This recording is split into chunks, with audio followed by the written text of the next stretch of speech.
As a professional driver, there is no question that fuel is your highest cost. Fuel Gauges tracks each fuel up, provides your 30, 60, and 90-day miles per gallon average, also tracks maintenance and modifications. Best of all, it is completely free to use. There is no excuse not to use your miles per gallon and start improving your fuel economy. Download the Fuel Gauges app today and keep your money in your pocket where it belongs. Let Fuel Gauges help you master the journey. Visit our website at letstruck.com or call Tribe Care Team at 855-800-FUEL. That's 855-800-3835. Your money, your taxes, your truck, and your road to success in the trucking industry. This is Trucking Business and Beyond, the show that puts the money where it belongs, back in your pocket.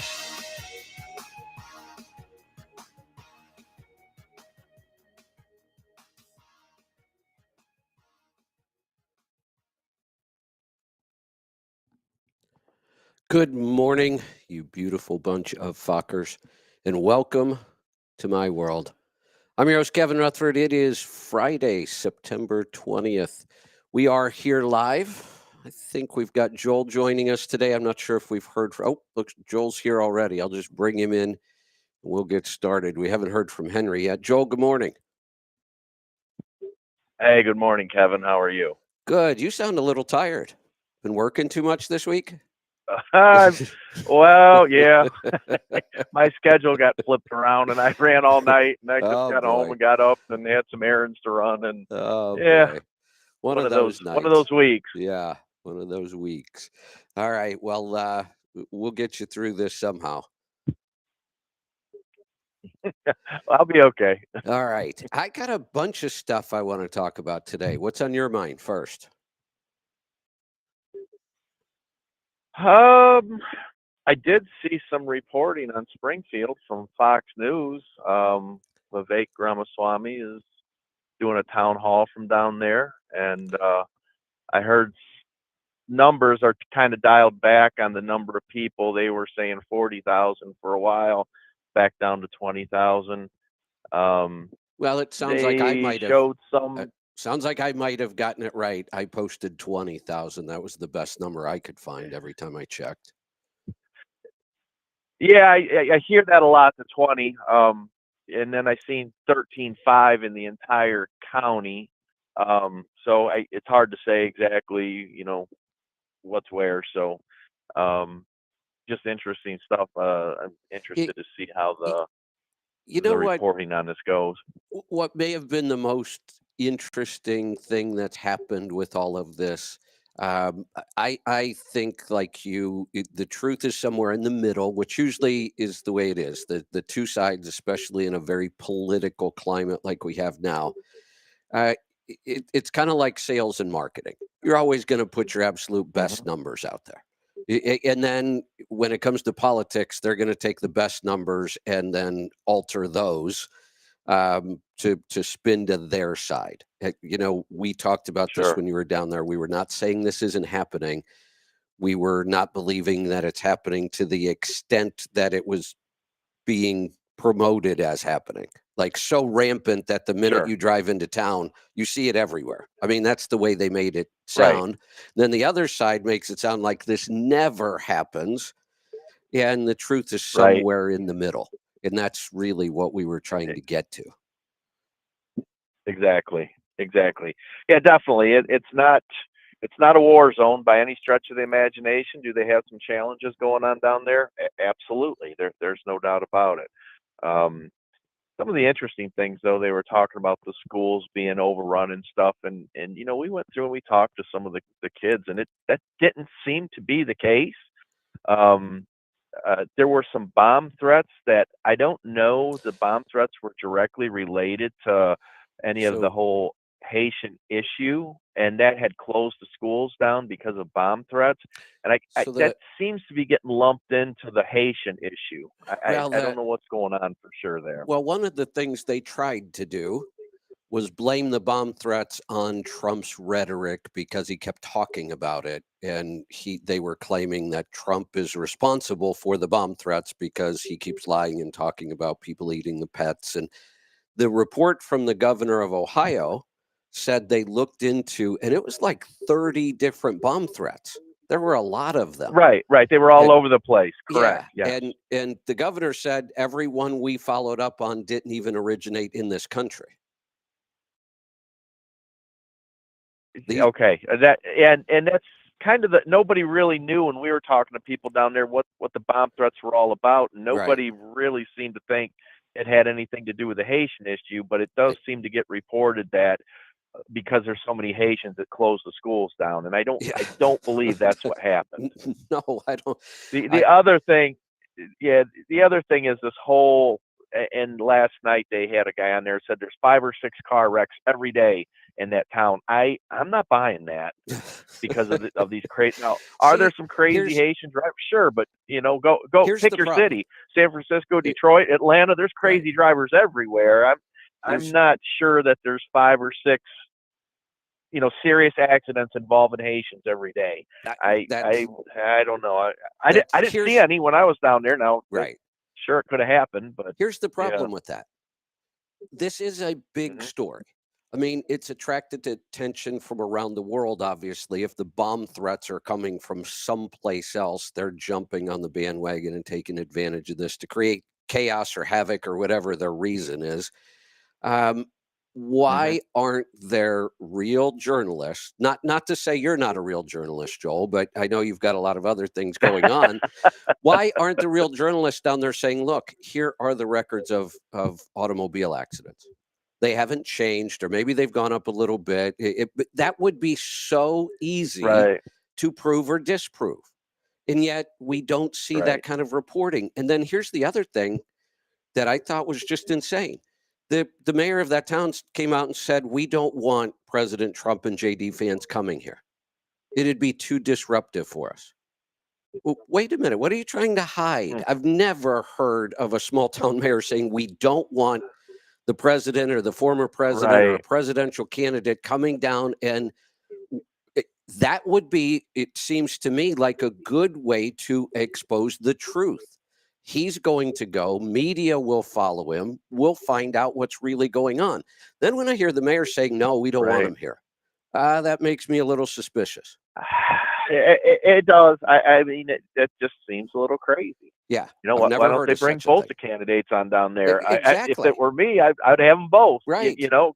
Come on down and explain. Yeah. Explain your point of view here. But, when you roll into that town and you're a nobody and they're not prepared for you and you just drive around. Yeah. Look, Springfield, Ohio is not a idyllic storybook type town. It got hammered during NAFTA, lost a lot of the industry. There's some rough areas of town long before the Haitians got there. They've got a drug problem. They've got challenges even before some Haitians arrived there. So it seems to be reported that Springfield's this perfect little town not a blade of grass is out of place, and that's just bullshit. That town's got some rough areas. You know the story. All the towns from Youngstown all the way through Central Ohio just got the shit beat out of them during NAFTA. We lost a lot of jobs in industry. Here's how it's just. Here's how bad that area is. We owned a home in Salem, just outside of Youngstown, not that far away, decent sized town, but it's a typical Midwestern town that got hammered through the 70s and the 80s. And we lost all the steel mills and we lost a lot of manufacturing, and the towns are all poor.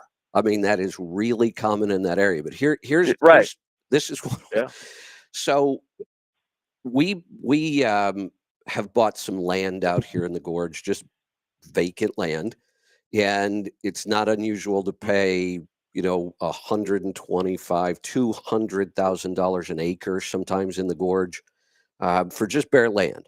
And we all know real estate is location, location, location. To give you an example of how bad that area is, we had over 3,000 square foot home, 3-level, 5 bathrooms, big yard in a nice, outside of town kind of thing, really nice neighborhood with big lots. We sold that a couple of years ago. like $170,000. That is one of the most depressed real estate areas in the entire country. Yeah, yeah, for sure. The real For estate sure. prices are Yeah, ridiculously cheap.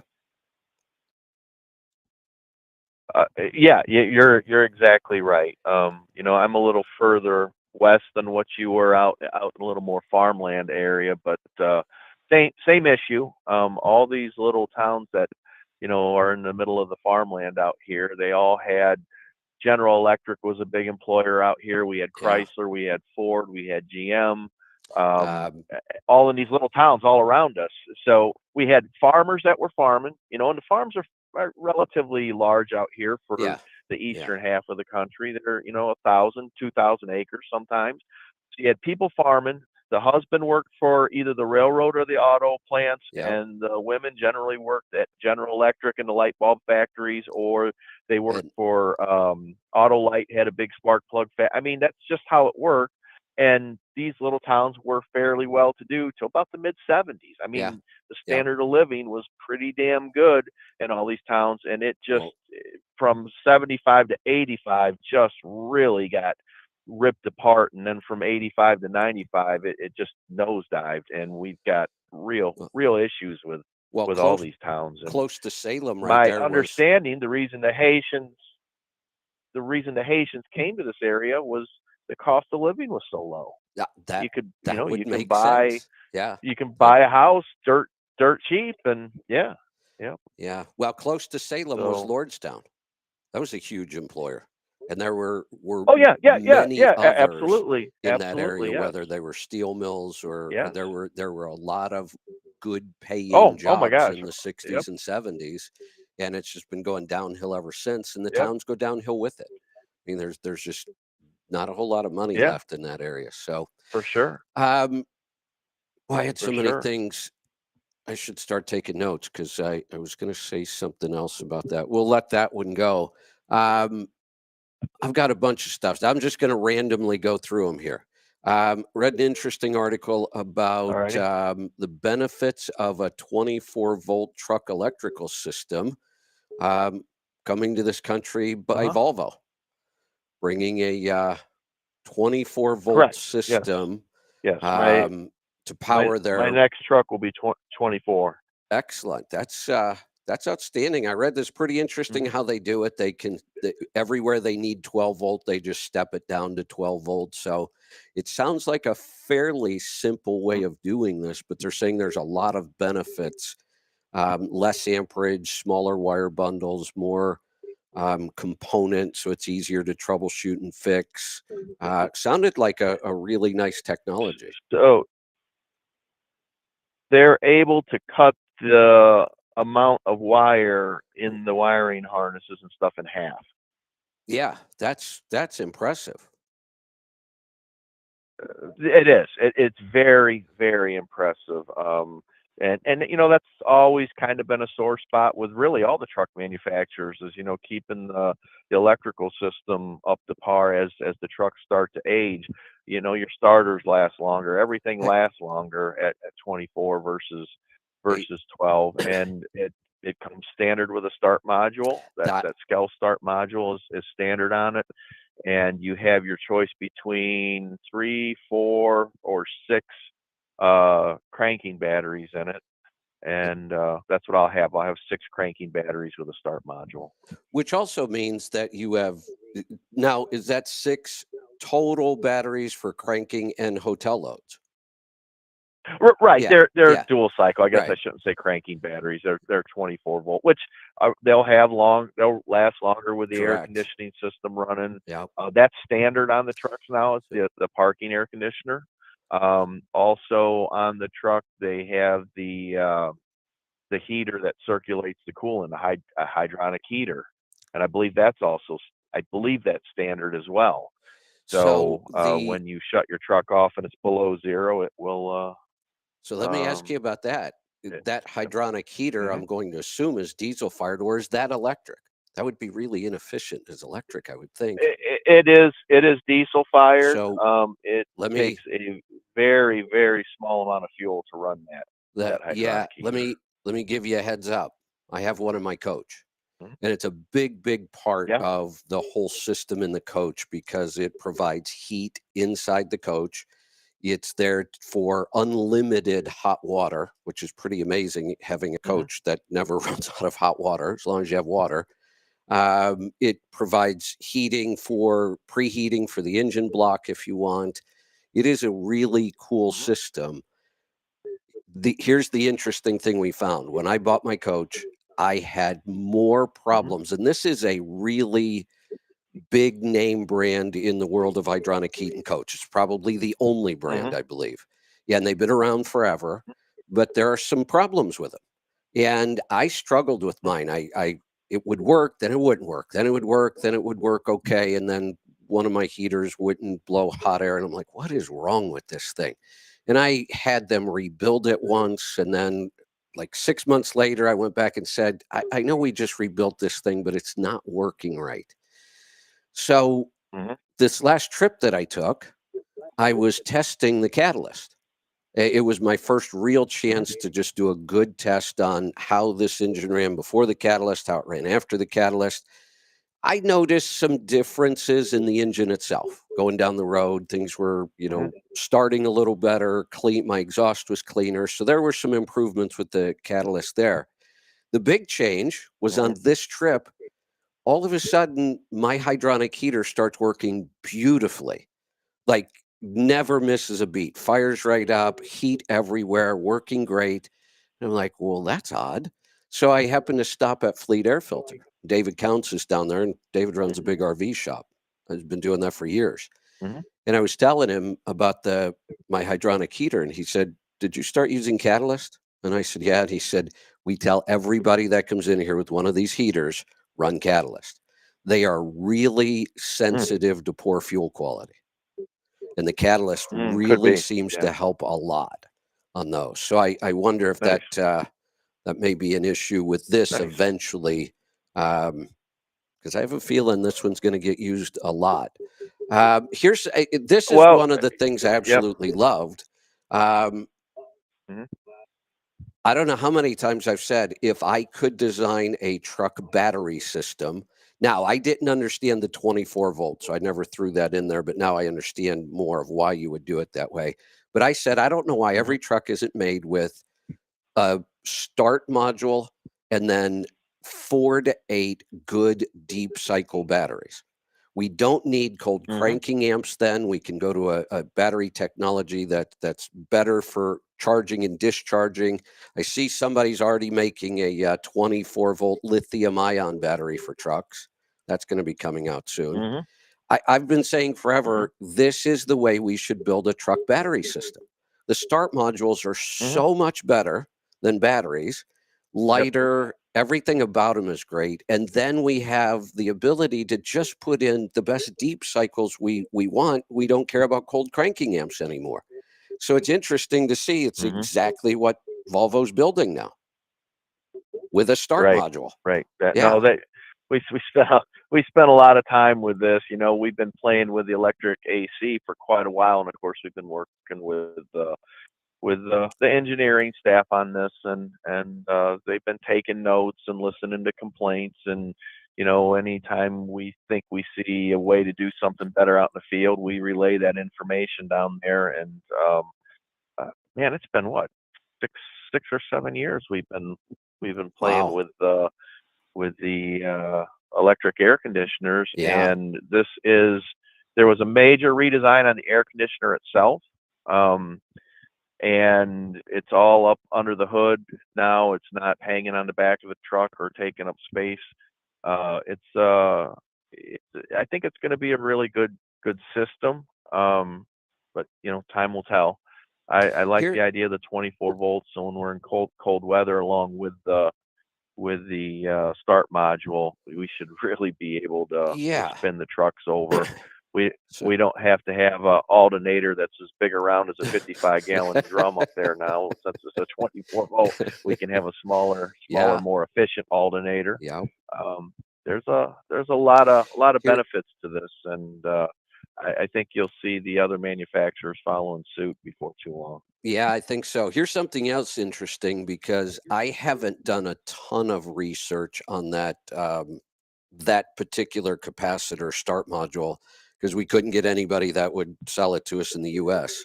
So we could resell it. We used to carry the start module, but this one, and I know Mhm. that this one is significantly bigger than the one we used to sell. It's more expensive, but they're claiming it says the ultra capacitor can start the engine 18 to 22 times on its own before needing to be recharged. That's impressive.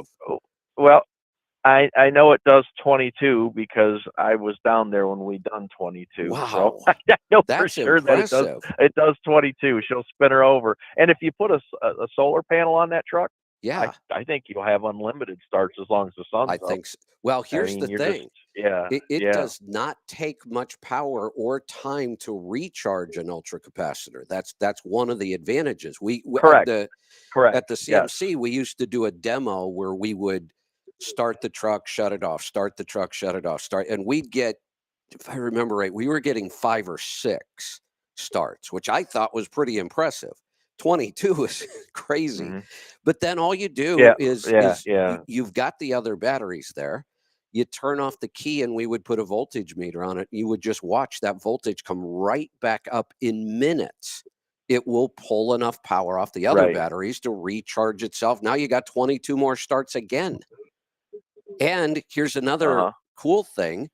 Um, the little tiny jump start modules that you can buy for your car, you carry them around in your pocket. And if you need to jump start your car, it's actually got enough Hmm. power.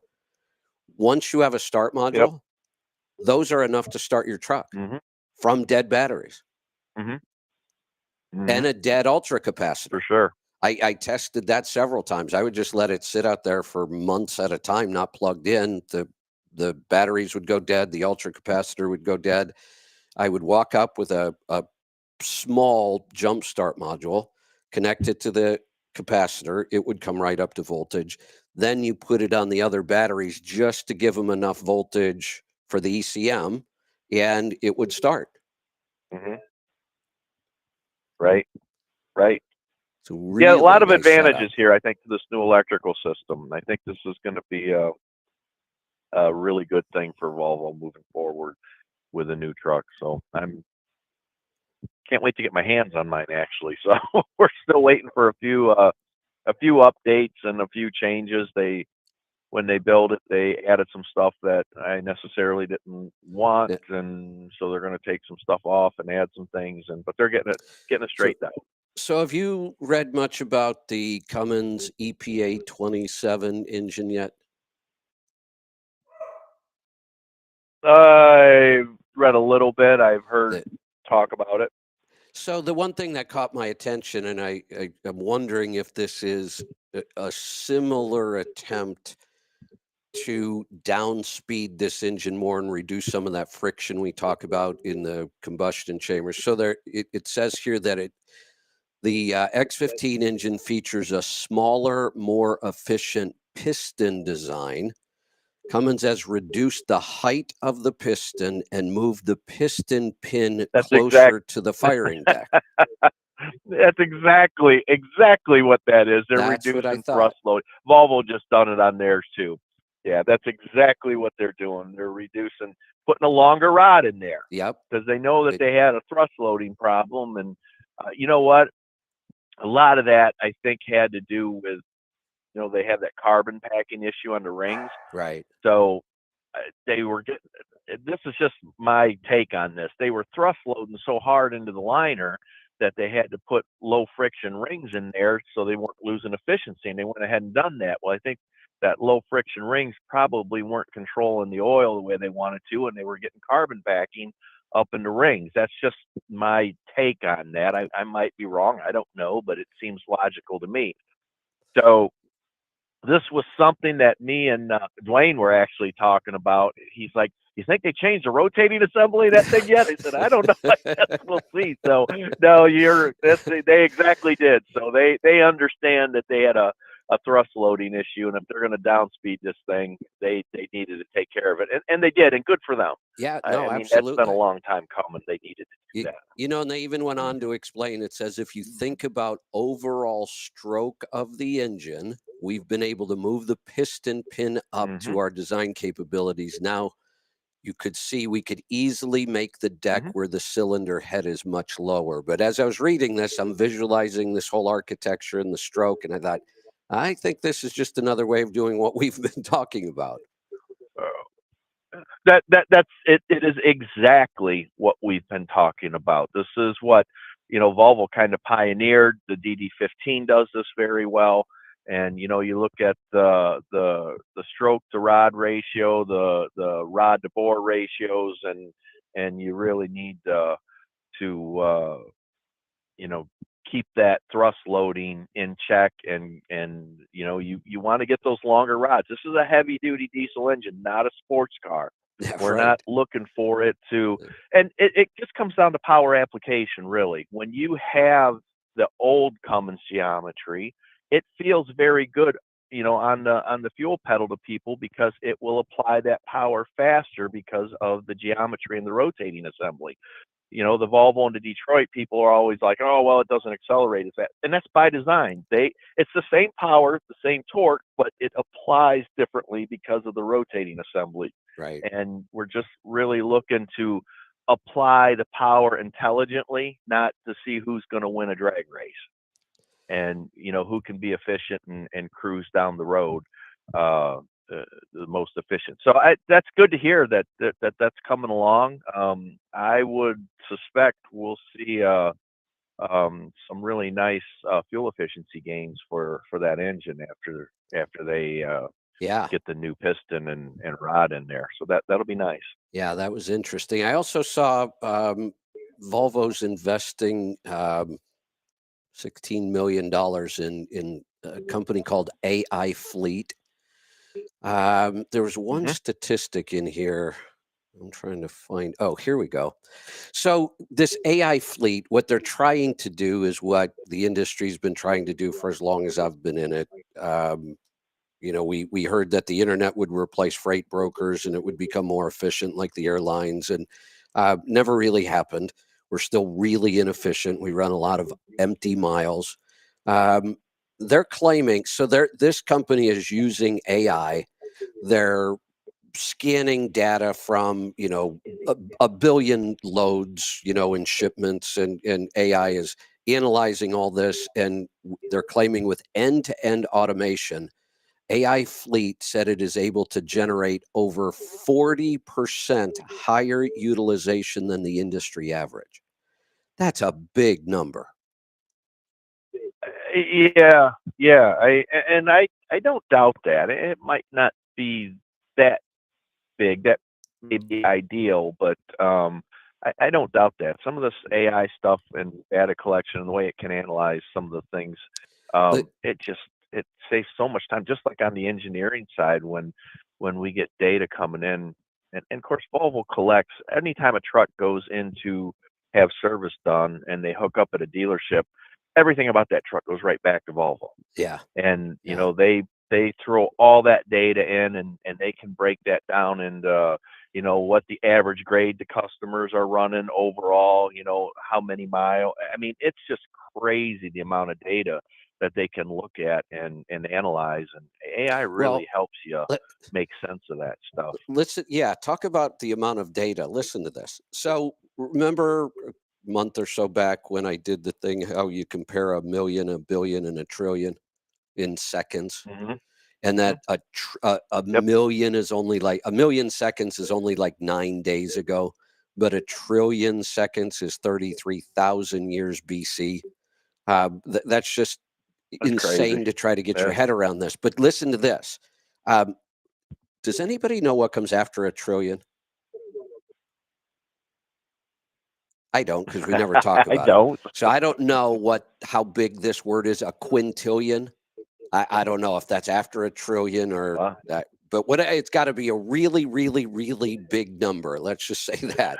So Right, it right, says right. the company's AI manages 20 quintillion permutations per truck per week. That's crazy. That equaling 250,000 loads per week and 20 billion in orders per year. That's the amount of data their AI Wow. is analyzing in order to figure out how to be more efficient. And if we Wow. reduce empty miles by 40%, that's big. You think about the fuel, the traffic, That's huge. Yeah. the time at the dock, all the other things. This would be a huge change in how the freight market works. Yeah, absolutely. So Absolutely. Well, now, Kevin, you got me thinking about this whole Cummins thing and this piston and rod thing. It's floating around in my head. I'm thinking, oh, they're going to have to do some stuff with their transmissions that they're working with Eaton now. yeah, I did hear that Cummins is coming out with a 205 recommendation, but it's direct drive. It's not wow, overdrive okay, yet.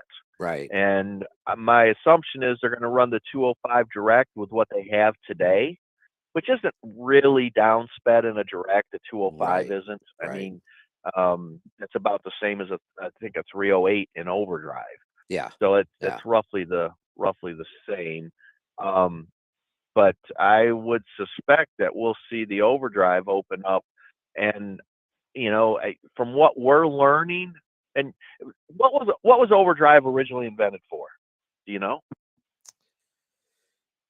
no, actually, I should know that, I think, but So overdrive was invented for when you're operating a vehicle and it's not heavy and you're not oh yeah, working it. It okay, was invented just to make things so your overdrive was your empty gear for a lot of okay, yeah, that for a makes long sense. time.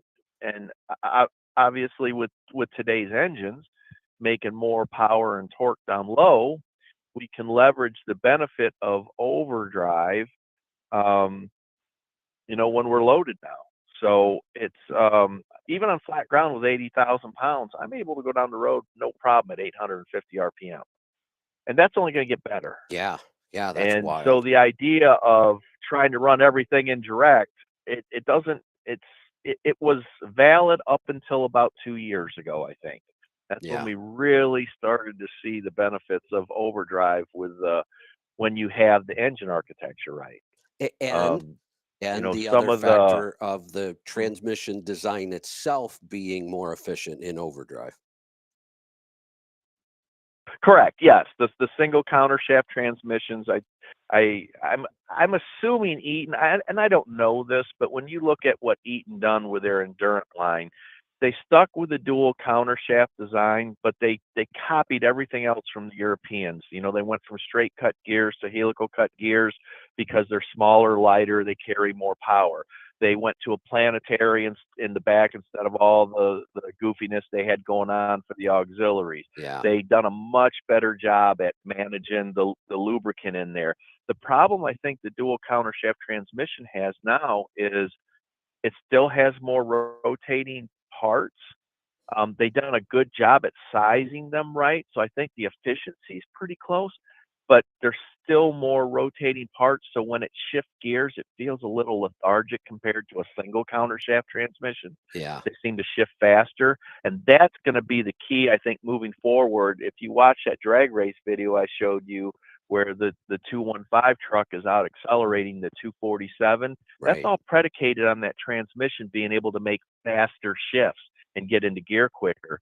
And I think the single countershaft will always have the advantage over a dual countershaft transmission in that regard. So That makes the sense. dual countershaft might be on the endangered species list here moving It, forward. it would seem like it really should be. A couple more things, then we're going to have to get some phone calls because Hmm. they're piling up on us. But I'll go through these fairly quick. Sure. Um, One of the disruptions we might see in freight coming soon is the Longshoremen's Association is threatening to strike East and Gulf Coast Hmm. ports on October 1st. And the Biden administration has said they will do nothing to block it. The government does have a way of blocking strikes. We've seen Reagan ordered the air traffic controllers back to work in Yep. the 80s. The Biden administration has said they've never used that clause. They're not going to this time. I haven't seen a lot of reporting on what the odds are that they will actually go on strike on October 1st. But if they do, that's going to be a pretty big shakeup. Anytime they would go on strike, it would be rough. But we're talking about October. That's when all the overseas shipments are coming in for holiday stocking. This is probably about the worst time they could, or the best time for them to strike. It gives them more leverage. Well, sure, and it's right before the election too. Yeah. And I would think the Democrats are not going to want that to happen, because that Exactly. seems like it would be coming at the worst possible time for them as well. It sure does. Sure does. So Interesting.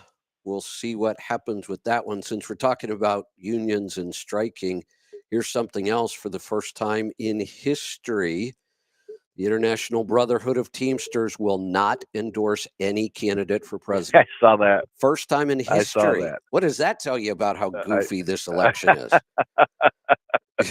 I saw that. When you looked at that, they shouldn't be endorsing Trump. There's no doubt that's what their members Absolutely. want them to do. They won't do it. And so that was kind of shitty on their part. They're not really representing their members the way they should be. They are not. Every article I have found claims that the members absolutely would want to endorse Trump, and the union itself just says no. We're not. They obviously can't endorse Kamala with her talk of price controls and wage controls and all. You can't. And there's so many other problems, but to just sit it out and say we're not going to endorse anybody, like you said, they're not representing their members on this one. I agree. That's doesn't bode well, I think, for the Teamsters. That just kind of sucks for the members. They know what they want. They should be represented fairly, and they're not being represented fairly. Yes. Now, one more story, and I'm going to have to go do some research, because I mean, I've heard this word, but I don't really understand it. This came from Noel Perry. Noel is the analyst we have him on the show all the time. He's been doing financial analysis and trucking forever. So it's a story. It actually came from CNN. I'm not going to hold that against him. So the story is about research into fusion. And it says that's the fusion is the clean and powerful cousin to the dirty fission power that we currently use to generate electricity. The catch is achieving sustained fusion is very hard. But this article claims that China is actually pretty close to a commercial version of this, and they may get there before the U.S. does. But here's the real claim that got my attention. The stunning claim in the article is that several of the research teams think that commercial fusion power will first appear in the 2030s. That's just around the corner. And I had read some articles on this. Yeah, have you? I heard that same thing. They're claiming fusion means practically unlimited clean power. And I think it's going to start, from what I read and what I'm trying to remember, what this article that I read was talking about, that it was going to start on a very small scale early, though. It's not going to be like they're out building huge power plants in 2030 and powering cities. This will be more like in an industrial environment where you have a factory. There may be a small version of this that will power that factory. It'll be interesting to see. The one thing that you can now see coming, there's a big push right now on FreightX. Everybody's just ripping the Tesla truck apart. Well, it's not going to do this, not going to do that. And I think it's really short-sighted. We're not ready to go to electric trucks. We're not ready to go to electric cars. I get that. But you got to work your way towards these things. You can't ignore them for decades and go, oh, okay, now it's time to do this. Let's flip a switch. This is how things progress. I'm shocked that we have any kind of commercial application of fusion that might happen in the next 10 years. I mean, if that's the start, then you'll just progress it is from kind there. of shocking. Yeah, for sure. if we start thinking about solid state batteries for things and unlimited clean electric, the future really will be electric. I don't have any doubt about that. Yeah, there's no doubt. It's just not here yet. Correct. There's no doubt. Everything will be electric at some point. And maybe it's a power source beyond that that we're not Right. even aware of yet. Right. You know what I mean? So this will grow, evolve. It'll get better. It's just not here yet. Yeah, it's not. And that, I've talked about this. The government pushes it too hard. We're pushing it for the wrong reasons. It gets a really bad rap. And then everybody is just against anything electric all of a sudden. Oh, we can't do that. Sure. No, we are going to do that. This is coming, and to just ignore it now, I think is ignorant. I think we should It at it least it start is. to Yes. understand this. Yeah. Yeah. We have to, because that is a matter of national security. It just is. I mean, if we just say, "Oh, forget about everything electric," and you leave it up to the Russians, the Chinese, and everybody else that they're not necessarily our friends to Well, develop this, then we get left in the dust, you know, and that could be a problem. well, it used to So, be. I mean, we definitely need to stay connected, involved, and as much as I hate to have government hands in stuff like this, it's probably a place for it, because it's not commercially viable right now. So Right. none of our private industries are just going to step up and say, "Hey, we're going to take it on the chin for the good of the country." That's not going to happen. And so there needs to be some cooperation between government and private industry. And uh, when you do it that way, I think you're far better off. You're more innovative, more productive than, say, a communist China trying to develop it through the government Exactly. resources all by themselves. So here's what I think Yep. should happen. We should all get out and elect Trump, and Trump should assign Elon Musk to take this task on. Who better? Seriously, if the government is There going you to have go. a Yeah. hand in it, and you're right, in some ways Hmm. it has to. They make a mess of it every Sure. time. Um, just put Yep. Elon in charge of this. Here's the thing that worries me. We have always been the world leader in almost everything, right? I mean, that was the Hmm. beauty of our country: capitalism, free market, free speech. We're allowed to talk about ideas. we were we led almost every new technology. Um, there have been two really big technologies talked about lately, and we're not leading. We're far behind on many of these things. Hypersonic missiles. How did we get so far behind on that compared to other countries, China, Russia, some others that are beating us in that technology? And that's dangerous. And now electric, we're not really leading the charge on this. It sounds like China's got us beat on this So, one too.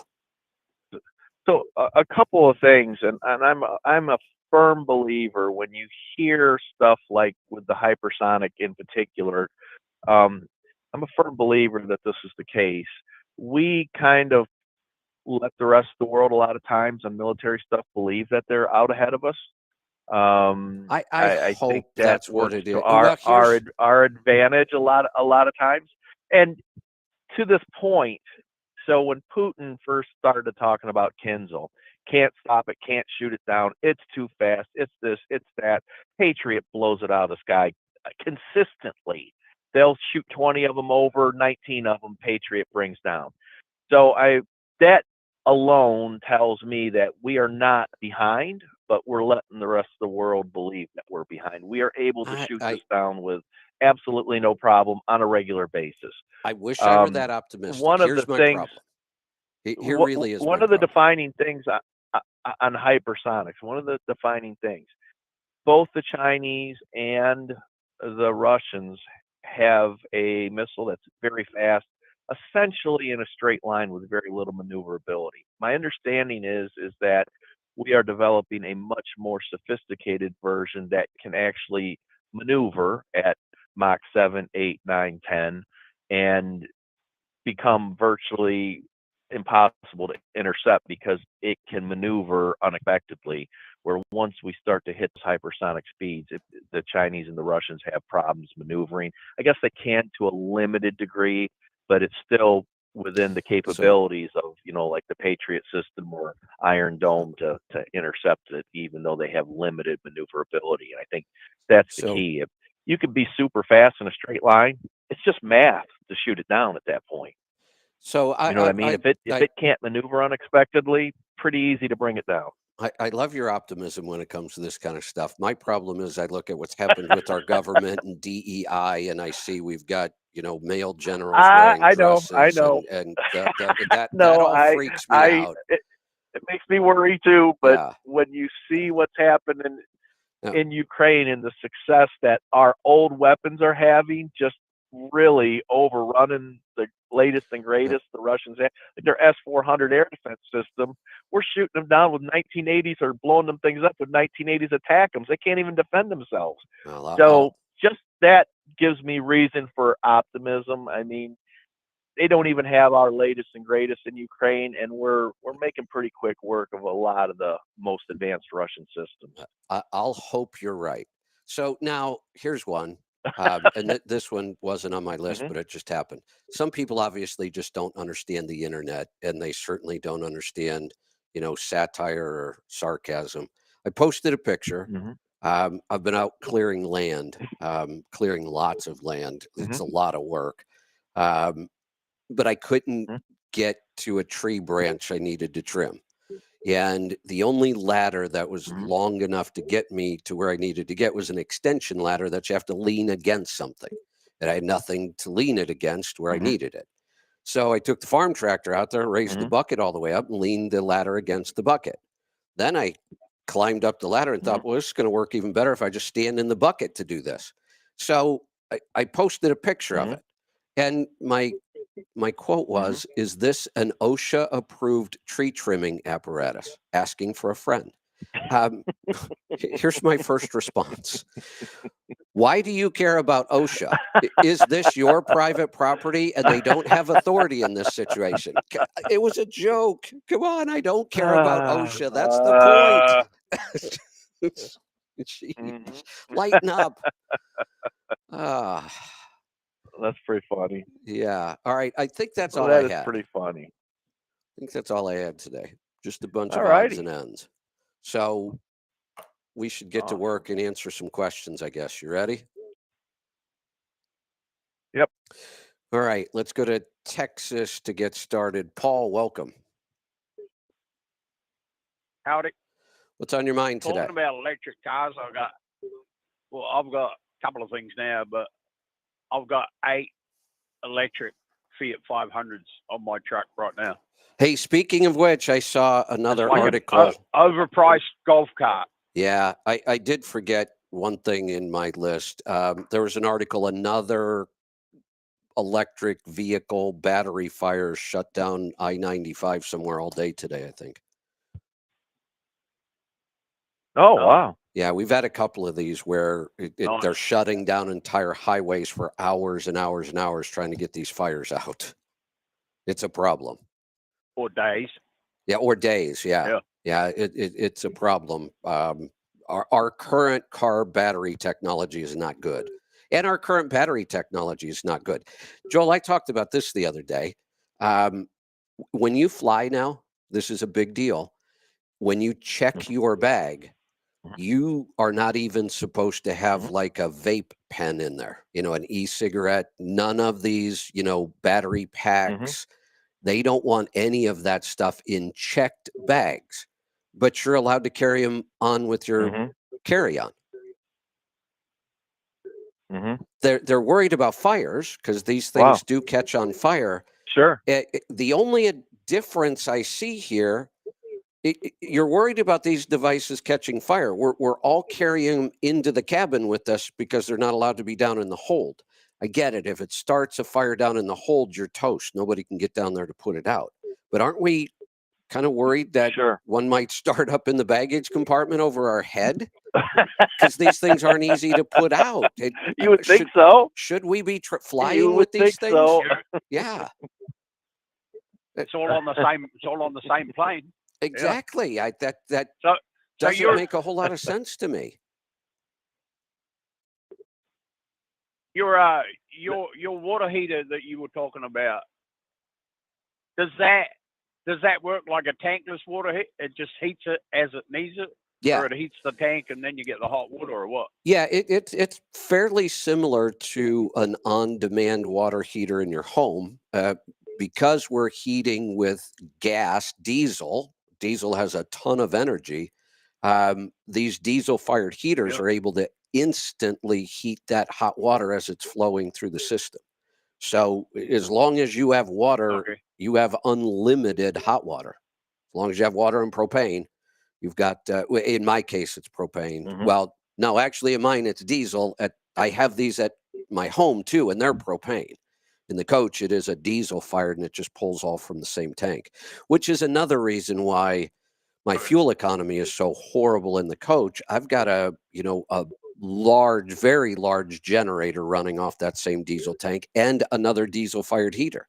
Now, the diesel fired heater does not use a lot of fuel, Yeah. but in the wintertime, it's running just about constantly. Yeah. So, why does it take some technology so long to get to the US? Because in 1990, back in New Zealand. Well, wait a minute. You're asking why it takes so long to get to the U.S. and you hear the attitude of people that call all the time. That new stuff is bullshit and it's junk and nobody wants to learn anything new. I mean, it's impossible to get technicians that actually want to go and learn. There's some good ones out there that do, but people in general over here, they want to do it like daddy done it, and it is extremely difficult to get market acceptance in the United States. It's not because we don't know how to do it or can't do it. It's because the market over here, it's a race to the bottom. They want everything dirt cheap, and it's the way it is. Now, That's a that good being point. said, when you go into countries like New Zealand or Australia, they have a little bit more stability in their freight markets. The rates don't jump as wild as they do over here. Yeah. And that is very helpful when you go to cost justify a $300,000 truck versus a $150,000 truck. And it's our market more than the other markets kind of dictates that, just because of the fluctuation we see in rates. If you put if you buy a Kenworth or a Volvo or Scania, Mhm. whether it's a straight truck and a full trailer or a B train or whatever, curtain side for general freight, it can cost you $1 million New Zealand to put a unit on the road. Crazy money. But Yeah. a truck I drove in the 1990s, it was 24 volt in the 1990s, and it was actually a PACCAR product. Yeah. Remember, PACCAR here in the States had that series parallel switch where you would start trucks on 24 volts and they'd switch them over to 12 years and years and years ago over here. That was, so we did have some of that. But it just, you had problems with those switches. People didn't understand them. They were, they just became a pain in the ass, and they said, you know what, we're just going to go straight 12 volt. It's easy, simple, cheap.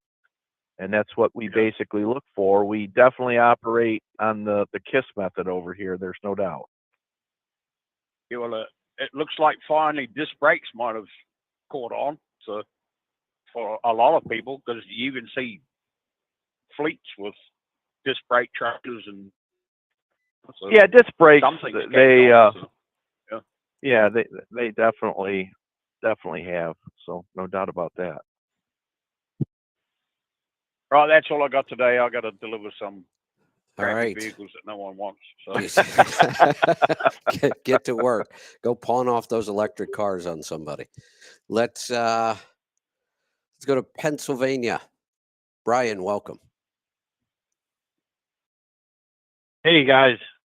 Well, I could start by saying, if you own a trucking company and you're not voting for Trump, you should take your Volvos and go back to Sweden or whatever communist country you come from. Oh boy. But I won't. I won't say that. But no, I'll just leave that alone. But I got a whole page of notes here. I'm with you, Kevin, on watching videos on the internet. It's so time consuming, and I always have audio issues because my phone's always plugged into my truck radio, and obviously I got my Bluetooth headset, and I never know where the audio is going to come from, Yeah, or exactly. if I'm trying to watch a video on Facebook and it's plugged in, I can't get audio anywhere. I have to unplug my phone to get audio to come out of somewhere. Yeah. Technology So is supposed to make our that's- life easier, not harder. yeah. So on that note, I'll hit this one. All right. I learned a trick from my car hauler buddy. It wasn't Paul. Let's see. Joel, you have an iPhone. Does Henry have an iPhone? Henry's not here today, so you can That I talk don't about know. him all you want. Yeah. I'm gonna guess no. I'm gonna guess no on Henry, but okay, Joel. I need you to do this so you know what I'm talking about. And Kevin, get off of Twitter and pay attention, because you're gonna have to walk Right. Bruce through this. He has an iPhone, right? Brian, how did you know I was posting Okay. on X right at this moment? Oh, I know. And Morgan Now just you're not. Morgan just informed me, Brian, that you're wrong. Henry does have an iPhone. Oh man. Okay, good. I don't know if Android has this, but who cares about Android? They That's suck. right.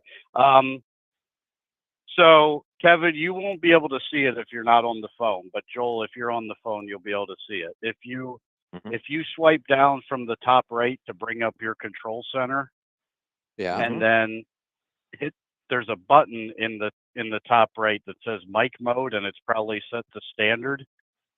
Mine's on voice isolation.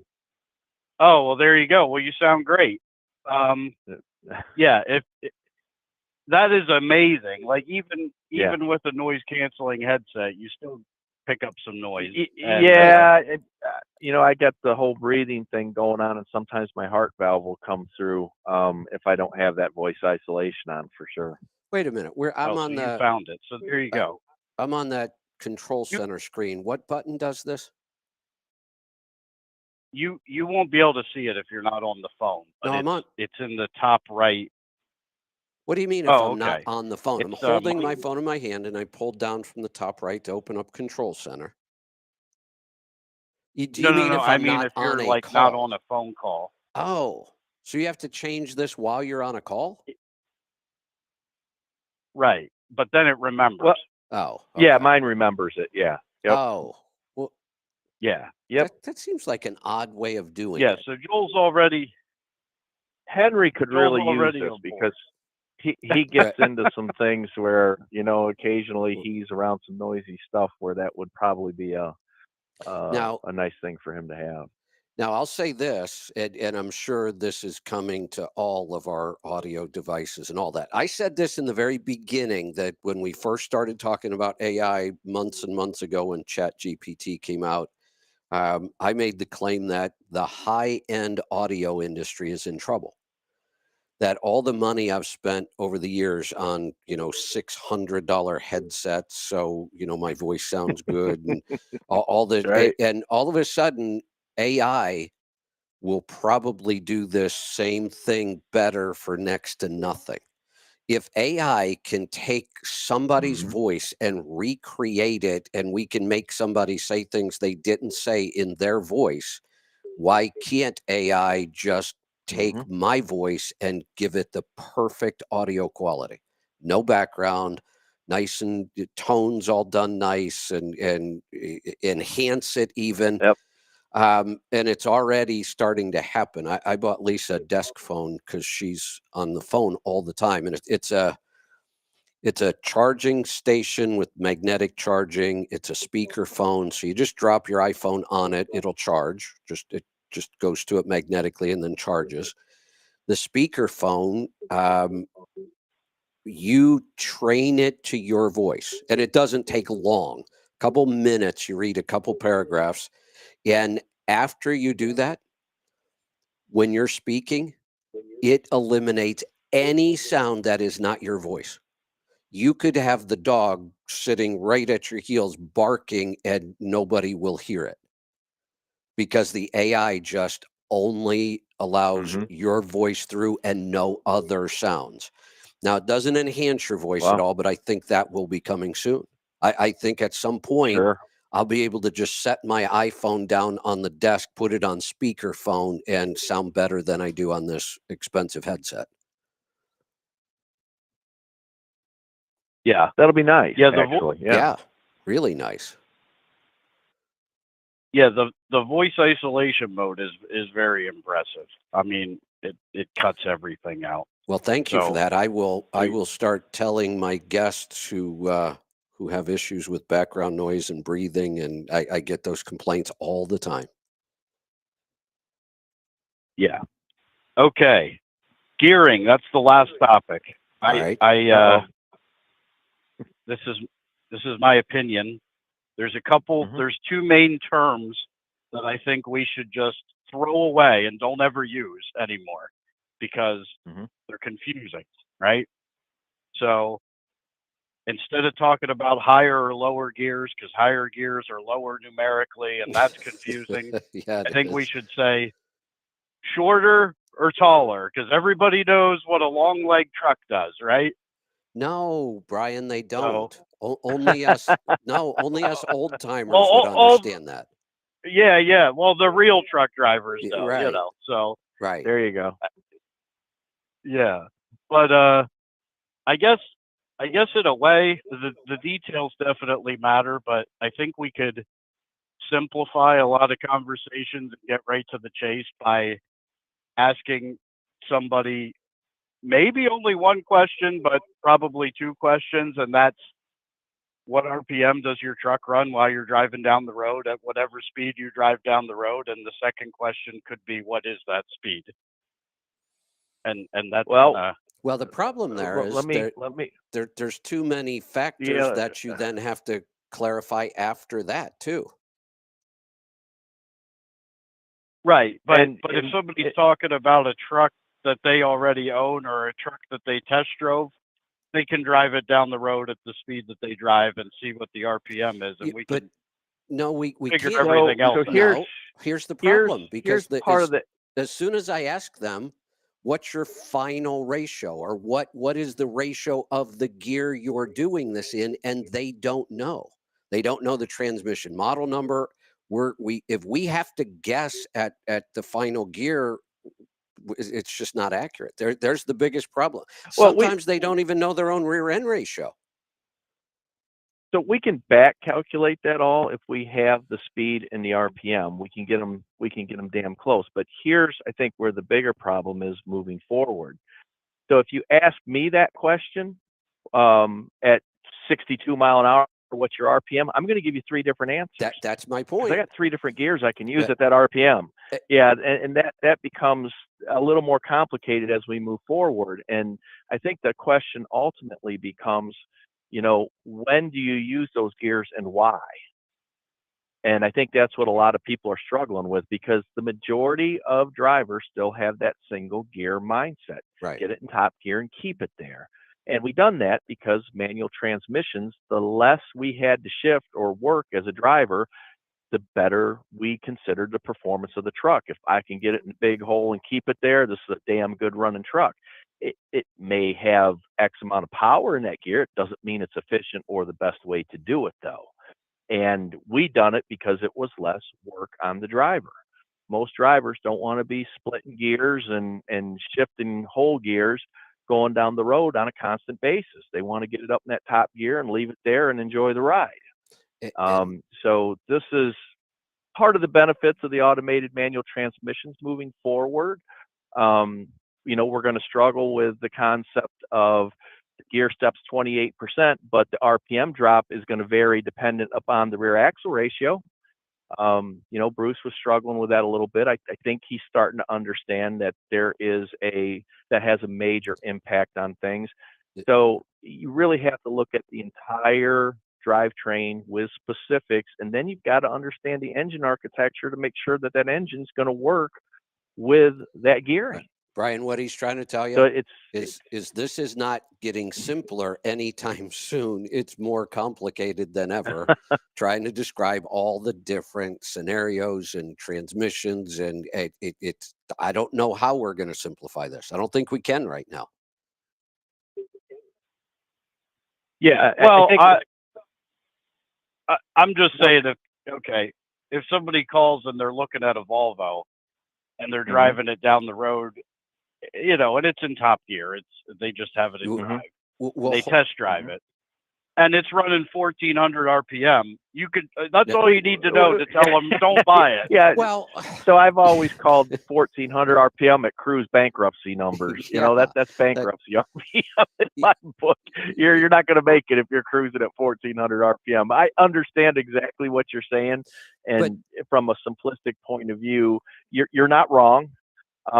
But when we simplify this to that degree, then we leave a lot of the benefit that the aggressively downsped package brings to the table. And when you don't understand why you're doing something, you don't do it for long, or you get mad at it when you don't understand why is it doing this or why is it in this gear. And when we don't understand that, then we get mad at it. We start to say, this is a piece of junk, this is that, and it's not doing what it should do, when we really need to understand Joel, why it's doing what it's doing, so we're not mad at our truck all the time. You just spoke my favorite question about a dozen times in that one explanation, and all my listeners know this. It applies to everything I talk about.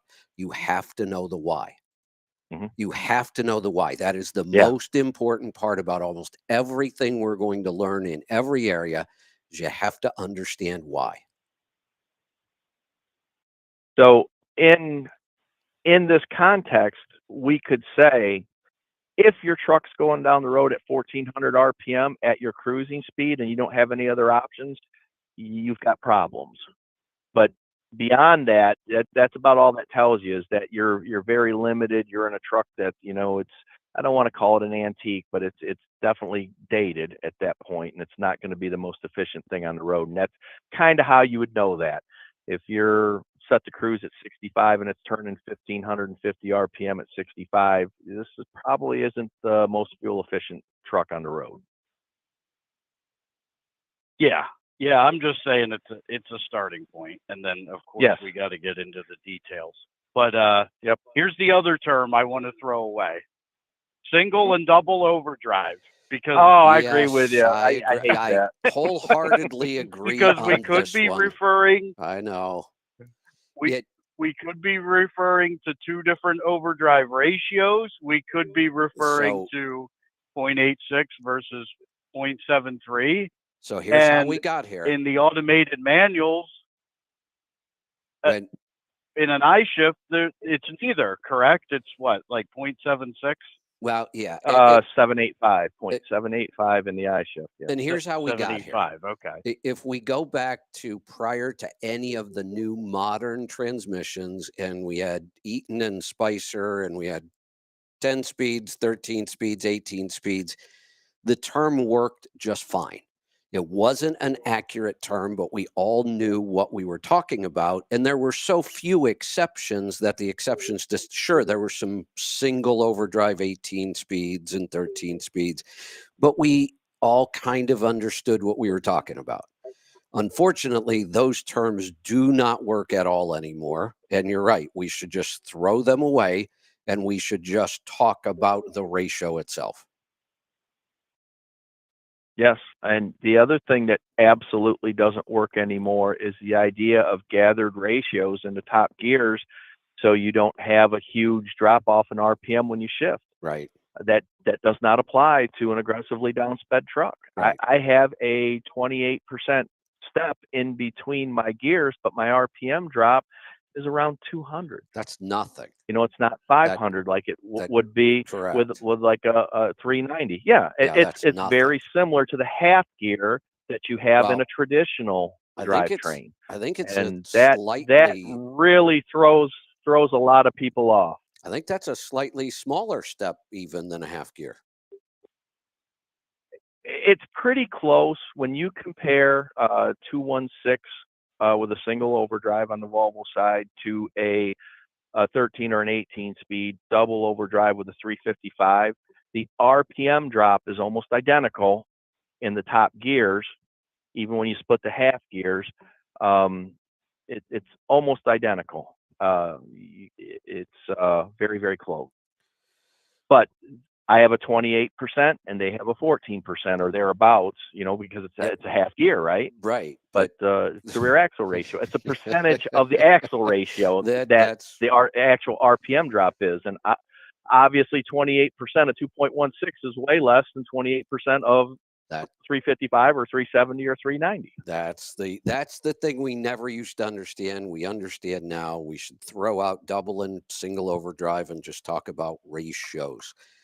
We got to get to some more calls real quick before we do. Joel, have you seen the new Starlink Mini? I have not. Speaking, we were talking about Elon Musk earlier, and I don't want to come across as an Elon Musk fanboy, but it's hard not to. I mean, the guy is so impressive. The companies that he runs, in my opinion, are so impressive. I've had hundreds of internet experiences over the years. What I mean by that is starting a new internet service or getting internet up and running, and everything from 300 baud modems across phone lines, 35 years ago till today. I just had the single easiest experience of getting on the internet, and the whole thing about this is pretty incredible. So the Starlink satellite dish itself is not all that big, but it's kind of bulky. It's not something you're really going to travel easily with. You can kind of travel with it, but not all that easily. And after the dish, you also have to have a router. That's another piece of equipment, and it's kind of bulky and a little heavy. Well, Starlink released their Mini. And the way it works is if you already have a Starlink account, you can add this as an extra. And it's only $50 a month to add it. And for me, with all the traveling I do and, wanting to use internet remotely, that $50 a month is nothing for this. The dish, I posted a picture of it. The dish itself is about the same size as my 14-inch laptop. About the same thickness, same size, actually significantly lighter. The dish, even though it's that small and light, has the router built in. So I don't need a separate router. I don't need to connect cables to a router. All you do with this thing is plug it into a power source and aim it at the sky. And it's got its own little kickstand that it sets it at the right angle. And you're on the internet. And you can run this thing off of those battery packs you can carry around in your pocket. I've got 2 of them that are tiny, but I'm going to daisy chain them together. And I think I'm going to get somewhere between 3 and 4 hours of use off those little battery packs. And I can be on the internet anywhere. I can carry this thing in my backpack and hardly notice that it's in there. Nice. It's nice. Here's the other thing. Talk about detail. The box that they ship it in, I know this might sound stupid, but I just get excited about companies that get down to this level of detail. I don't need a knife to open the box. That might sound really stupid to some people, but it's the shipping box itself. It's got 3 of those zippers. You pull them off, you open the box, and you're all set. It was just the whole process from start to finish. It's like they thought of every detail. And you plug it in, open up the app, and within minutes you're on the internet. I had no problems with it whatsoever. Wow, that's cool. Pretty crazy technology. On the other hand, have to check it out. Yeah. Just so, Joel, you understand why I'm so negative about so many government programs. Kamala was given $42 billion to make sure people in rural parts of the country were connected to the internet. She was given that money a couple years ago. Do you know how many people have been connected to the internet on that program? 15. 0.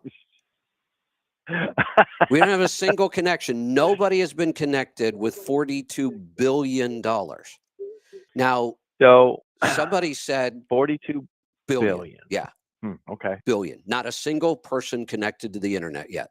Somebody said you should have given that money to Elon Musk and let him do it. And the FCC came back and said Elon Musk does not have the capability of pulling this off. Yeah, they would know, right? Yeah. Except he's connected the entire world already. And you think he can't pull this off in rural America? He would do it at 1/10 of that cost. And it would work and it Sure. would be really, really efficient. Now the FCC just came out and said, they made that claim a year or so ago.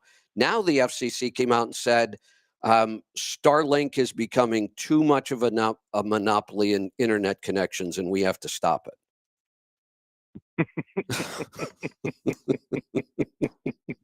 Last year, he couldn't pull it off. 42 billion, Yeah. 42 billion with a B. Yeah. So here's kind of my take on it. So the spouses of all the Congress people that are venture capitalists and bankers and lawyers, they Yeah. probably invested in these companies that probably got Yep. the $42 billion, and they paid out a nice sum of money to all these investors, and there's Yep. nothing left to actually do any of the work. So that's what I'm thinking probably happened to it. Yeah. Uh, So just call up Elon, tell him to do it, and write Uh-huh. him the check, whatever it costs, and we'll be done. Exactly. All right. We better gotta get to love some it. phone calls. Let's Alrighty. go to Michigan. Kim, welcome to the program. Hey, good morning. Hey, well, they just have those college kids from California, and all they did was invest in stocks after what Nancy Pelosi and her group was investing in, and they made millions of dollars just following what she did. I never thought about that. That's a darn good strategy. We should have the Congressional Mutual Index Fund, and we can just invest in whatever all the Yeah, there politicians you are go. investing in. Yeah. Yeah, that'll top the 500 S&P. That's right. There you go. Hey, so I got a couple different questions. So I have a 2000 Ford F-250, 7.3, and we just bought a camper, fifth wheel, 40 feet, and we went on a trip, and I got 6 miles to a gallon with that 7.3. Sounds Awful. about right. Now, when you were pulling your camper with your tractor, did you have your fifth wheel all the way to the back to give it more room? I had it far enough back so that I could just get the smart car in between and not crash it going around corners. I mean, we measured everything out, had it really, really tight. When I turned hard, that trailer would come in within a couple inches of the smart car. So I had just enough room to get the smart car in there. So and let you me didn't have to change pins or anything, right? No. If you think about the fifth wheel that pin fifth on wheel the pin camper is way fits on out the semi. front. Yeah, it's way out front compared to a trailer So where you're backing under it. Let me throw something out here before you get really hung up on the aerodynamics and everything. So we see this all the time. We get a truck like Purple Haze. It's running 80,000 pounds and it knocks down 12 miles a gallon for a 600-mile leg. The guy's in his diesel pickup truck and he's pulling 5,000 pounds and he gets the same mileage. Why is that? Why doesn't that diesel pickup truck get 45 miles to the gallon with that kind of weight? Exactly. Proportionally, you would think that would be the case. Now, you're probably not going to scream when I tell you this. This all goes back to engine architecture and piston speed. Those little engines, in order to make the horsepower, have to turn more RPM. You have much higher piston speed. You have thrust loading out the wazoo on them, and it hits the efficiency. So, you know, when you are comparing what Kevin may have done with a Class 8 that's going to run significantly lower RPM than what your pickup truck's going to run, even if you get completely aerodynamically correct, you'll improve some, but you're probably not going to get to the area that you want to be based on it's a small engine that has to turn. It's got to do a lot more work in order to move that load. And Yep. I'm going to use just the to clarify, I'm going to use the Ford pickup truck as just a daily truck around home. I'm going to hook Sure. the fifth wheel up to my 2018 Cascadia. This is why There I'm you go. asking about how It Kevin is- had. it Gotcha. is There you go. better in Because every if I'm way. getting 10.1 with, but It- if I'm getting 10.1 pulling frozen food across the country, I'm going to get 13. almost Joel average pulling a camper across the country. You might do better with mine. Now, I drove 60 miles an hour, and 60 miles an hour, I had 390 gears on a Series 60. That tractor had been optimized for fuel mileage. Now, on my coach, I don't even bother. I mean, you just don't put enough miles on it to justify the cost of doing some of this stuff. But the only reason I had it that tight was not for aerodynamics, it was for length. I needed to try to stay as short as I possibly could because I was 74, 75 feet, and getting in and out of some of these RV parks at that length was pretty tough. So I wasn't even thinking about aerodynamics. It was just I needed this to be as short as I could get it. Here's what I will also say. Do not do this without some sort of an air ride on that fifth wheel. Now, you can buy the air ride pin for the trailer itself, and that might be a better way for you to go. You're still going to be using this truck to pull freight? Yes. Yeah. So I went out So and bought I want to use it both ways. Yeah, I went out and bought a very specific fifth wheel designed to pull fifth wheel RVs and mounted that on the tractor. We took the traditional fifth wheel off, mounted this. It's much smaller, and it was an air ride fifth wheel. If you don't smooth out that ride, you will pound that trailer to death. Unfortunately, the one that your other option on it has an airbag on the fifth wheel pin, and it has a shock. Okay, so they did upgrade to that. Then for the that's fifth wheel pin. You should be fine with that then. So your other option on this to further improve that, and I'll direct you to Bruce on this, is ping tank that suspension. Yep. Oh, okay. That's a really good idea. And then idea. you get the benefit when you're hauling regular freight too. Right. Yeah, that'll all the buses do that. Every single coach runs ping tanks in one form or another. Sometimes they're air reservoirs built into the frame rails at times, and they hide them well, sometimes, but they will absolutely smooth the ride out. Well, earlier, okay, we have that settled. Now I'm moving on to another. Earlier on, I told you that I lost the freight that went from Indiana out to Oregon, Washington. Yeah. Well, I picked up, it's flower season here in the Midwest, and we were bringing flowers out to Nashville, out to North Carolina. Well, I've had a reefer trailer for the most time, and I've been able to hook the jumpers up and run the lift gate on the reefer off the reefer battery. Well, this last 2 weeks, I've had a drive-in, and I have to idle my Cascadia to make that lift gate go up and down because there's no battery. It runs off of mine. And I tried turning the truck off and running it off the APU, and the APU won't lift the lift gate.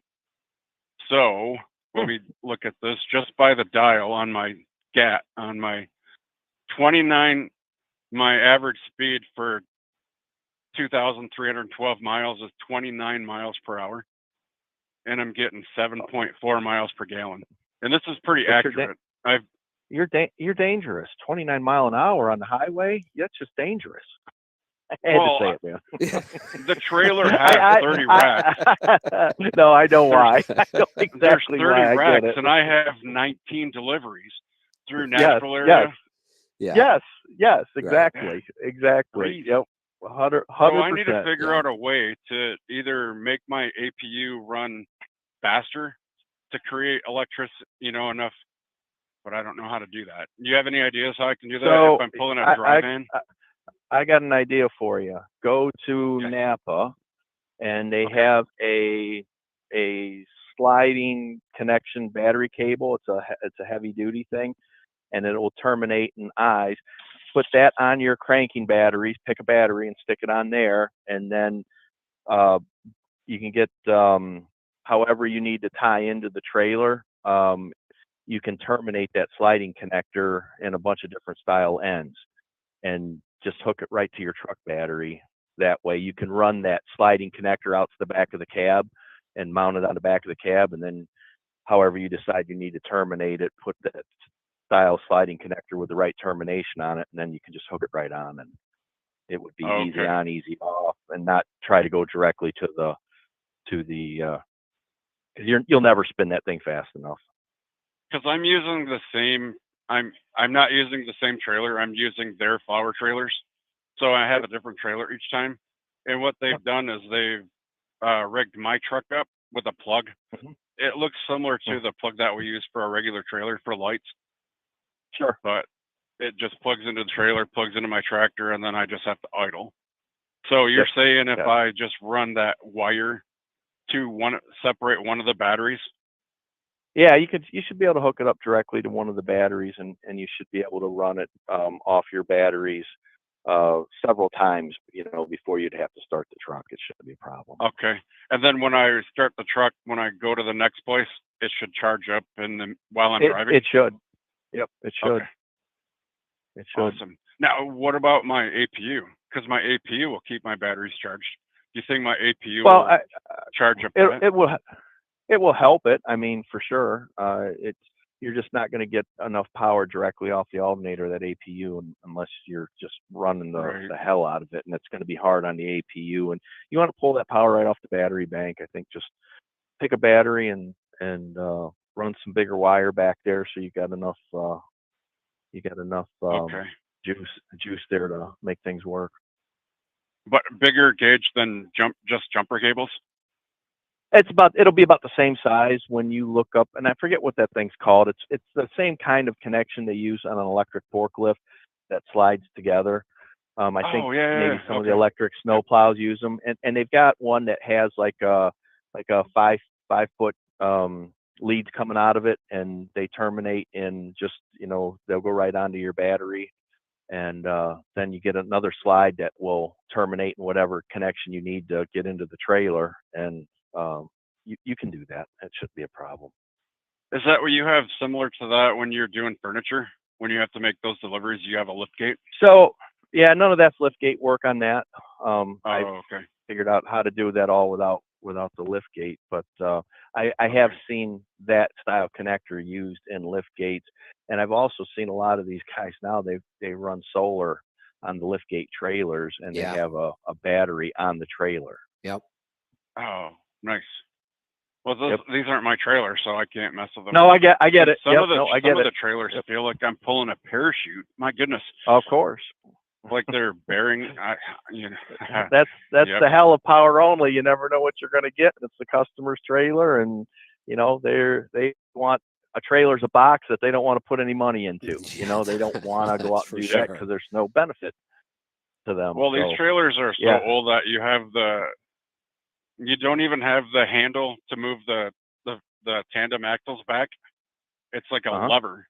So I had to make my own pipe and get the lever and just crank on that pipe just to move them. Yeah. Because the way they try to run these, they want it. Go ahead. Sure. The liftgate trailers are they're crazy outrageous. I just was looking at buying a job that I was going to bid, and you put some interior lights in them and solar on the top and the battery, and it's a 5,000 pound gate. It's probably a bigger gate than what you're using, and it's a rail gate. But you're looking at $92,000 for a trailer. So you want to run that thing as long as you possibly can before it comes off the road. Yep. Well, we have a couple. They have a couple different ones. The one that I have right now just is a giant lift gate that covers the back of the trailer. The other ones they fold into 3 pieces and they tuck under the trailer. The nice thing about the ones that tuck under, I can haul any freight. I can back into a dock that way. This way I cannot. They won't load anything. I try. Absolutely. I backed in. I showed them. I'm like, I could get my lift gate right to your dock. You don't even put your plate down. Yeah, they won't do it. Yep. That's dangerous. Same thing, but it's dangerous. Yeah. No, I hear you. All right, I got a question So, for you two before anyway, I let hey, you go. Has anybody ever seen? you have a question for me? Well, both either one of you could answer Oh. this. I've never seen this. I just found a picture of it online because I was playing around on X while you guys were talking. There's a picture of a pumpkin, and it's really close, so I can't see a lot. But it's obviously is it a tractor or a trailer? It's spring ride, probably. No, it's a pumpkin. It can't be a trailer. The picture's just kind of odd, but you can tell it's a truck. You can see the air chambers and some lines there. The gear itself came out through the pumpkin housing. It's sticking out, just came right through the pumpkin housing. I don't think I've ever seen anything like that.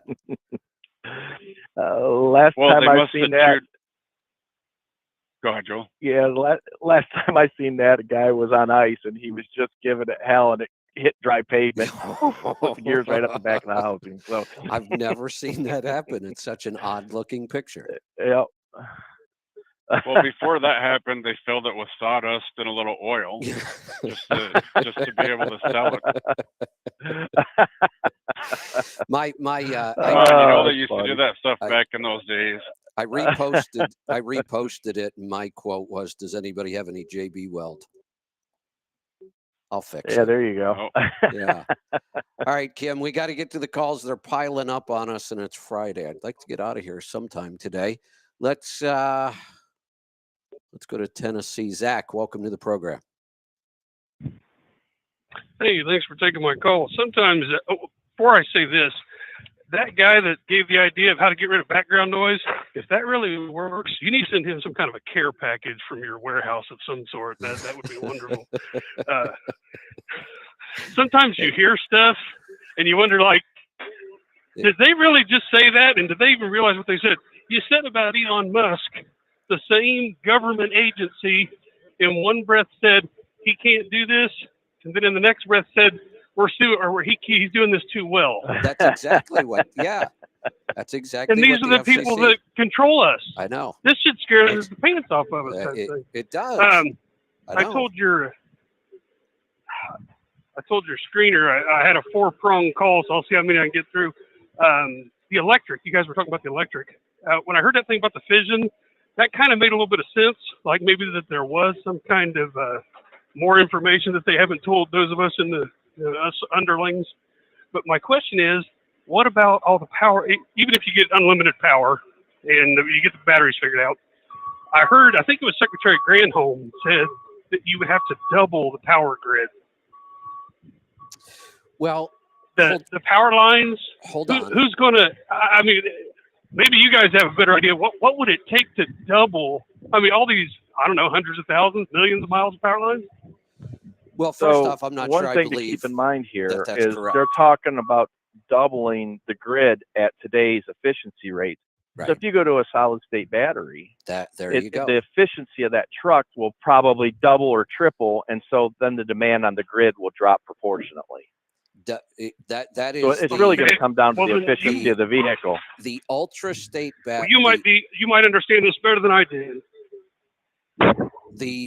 The solid state battery will act a lot more like an ultra capacitor than it will a battery. It will charge much, much faster. That's the advantage of them. They're lighter. They don't have all the exotic metals in them.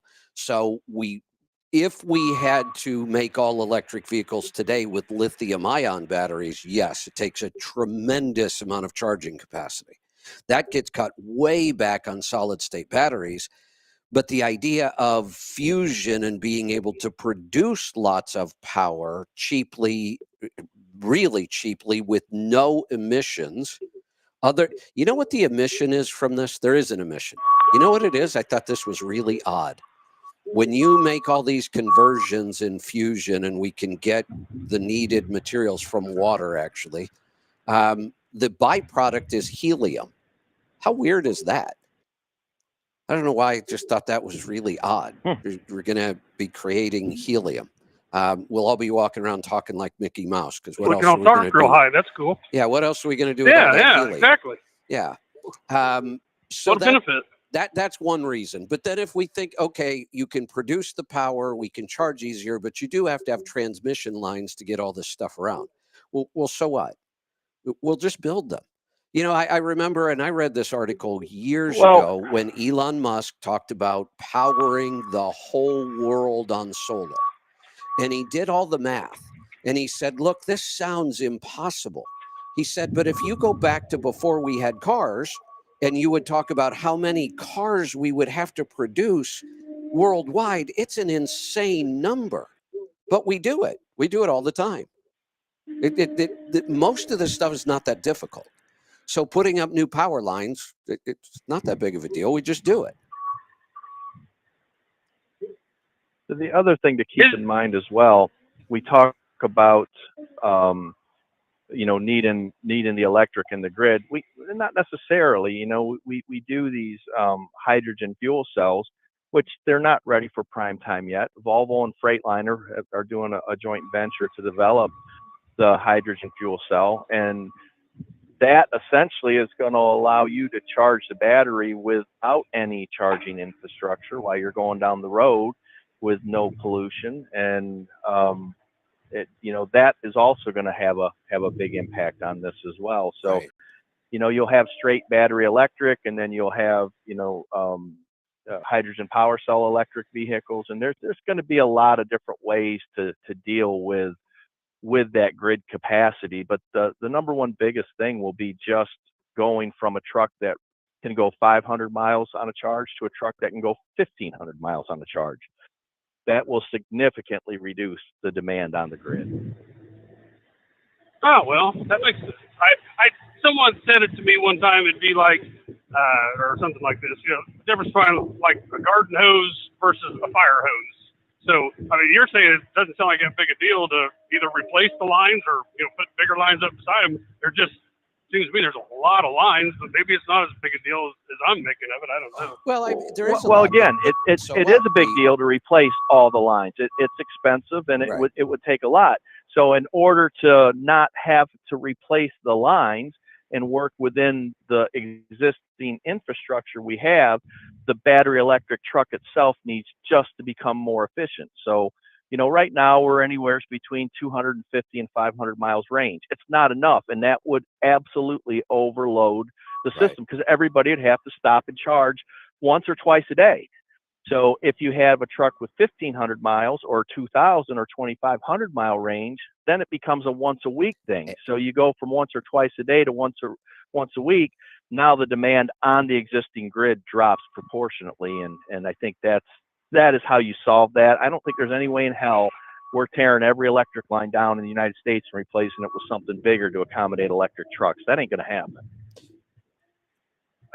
Just give the money to the contractors to figure out how to get it done. Would you think it's fair to make the difference between running your air conditioner between idling your engine versus the APU that we come out with?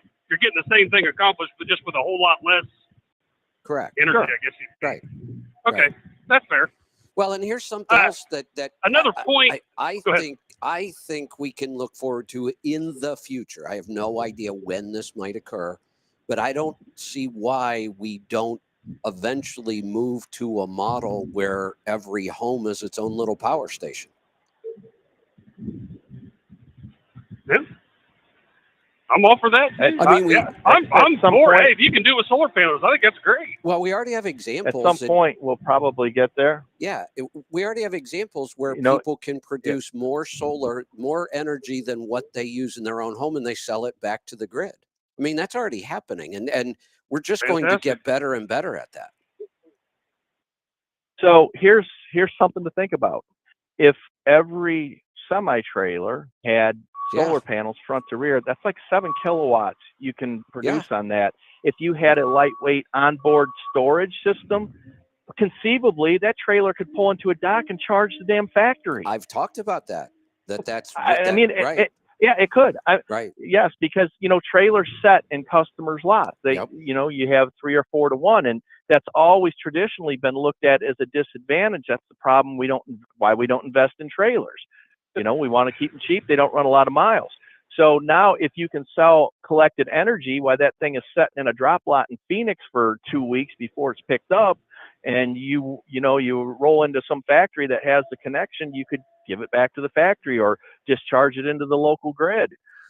There's a lot of things that could happen there. Now, obviously, it sounds pie in the sky and it's a little ways off, but that stuff is within the realm of possibilities. There's no doubt. Hey, Joel, I think you and I should collaborate. Neither one of us have enough time for another project, but right now, what if we were to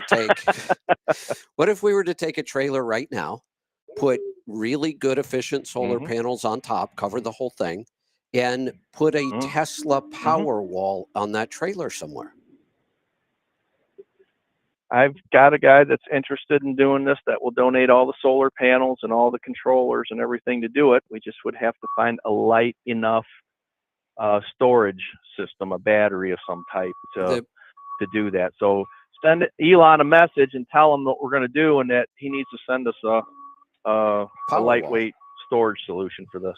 Well, as far as I know right now, Tesla has the most efficient technology when it comes to this. I'm looking right now on the new Powerwall 2, which for its size probably has more capacity than just about anything else on the market.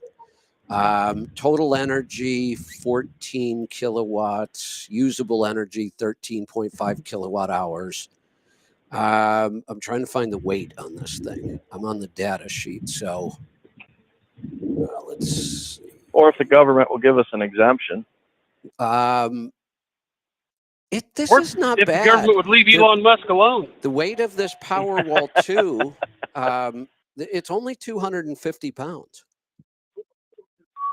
That's not bad. That's not bad at all. That is not bad at all. Yeah. Yep. He said that they told him because of, I think it was SpaceX, he had to hire only permanent residents for national security. Then they sued him because he wouldn't hire asylum seekers. Darned if you do, darned if you don't. Serious. I mean, we laugh, but this is our government. We're the light, the shining light on the hill, or what it used to be. I'm laughing. You got to be kidding me, folks. I'm laughing because if I don't laugh, I'm going to cry. Ain't that the truth? Oh, shoot. Hey, my transition here, Kevin. You're rubbing elbows with these folks. You did at that conference. I did watch 1986, The Act, and the acting in that was about like an after-school special. And then I tried watching Protocol 7, but we don't need to use the F word to get our vaccine message across. Will you tell these people, listen, if you're going to put information out that is so contrary to what everybody has been brainwashed, it has to be top-notch. I'm not a Disney fan, but Disney's the gold standard of stuff. Wait, which movie? If we're going to put out information that is in opposition, go ahead. Which documentary did you watch? I watched 1986, The Act. That's the first one I watched. Oh, see, I and haven't that watched one, that the one acting was about like an after-school special. I haven't watched that one yet. It's great message.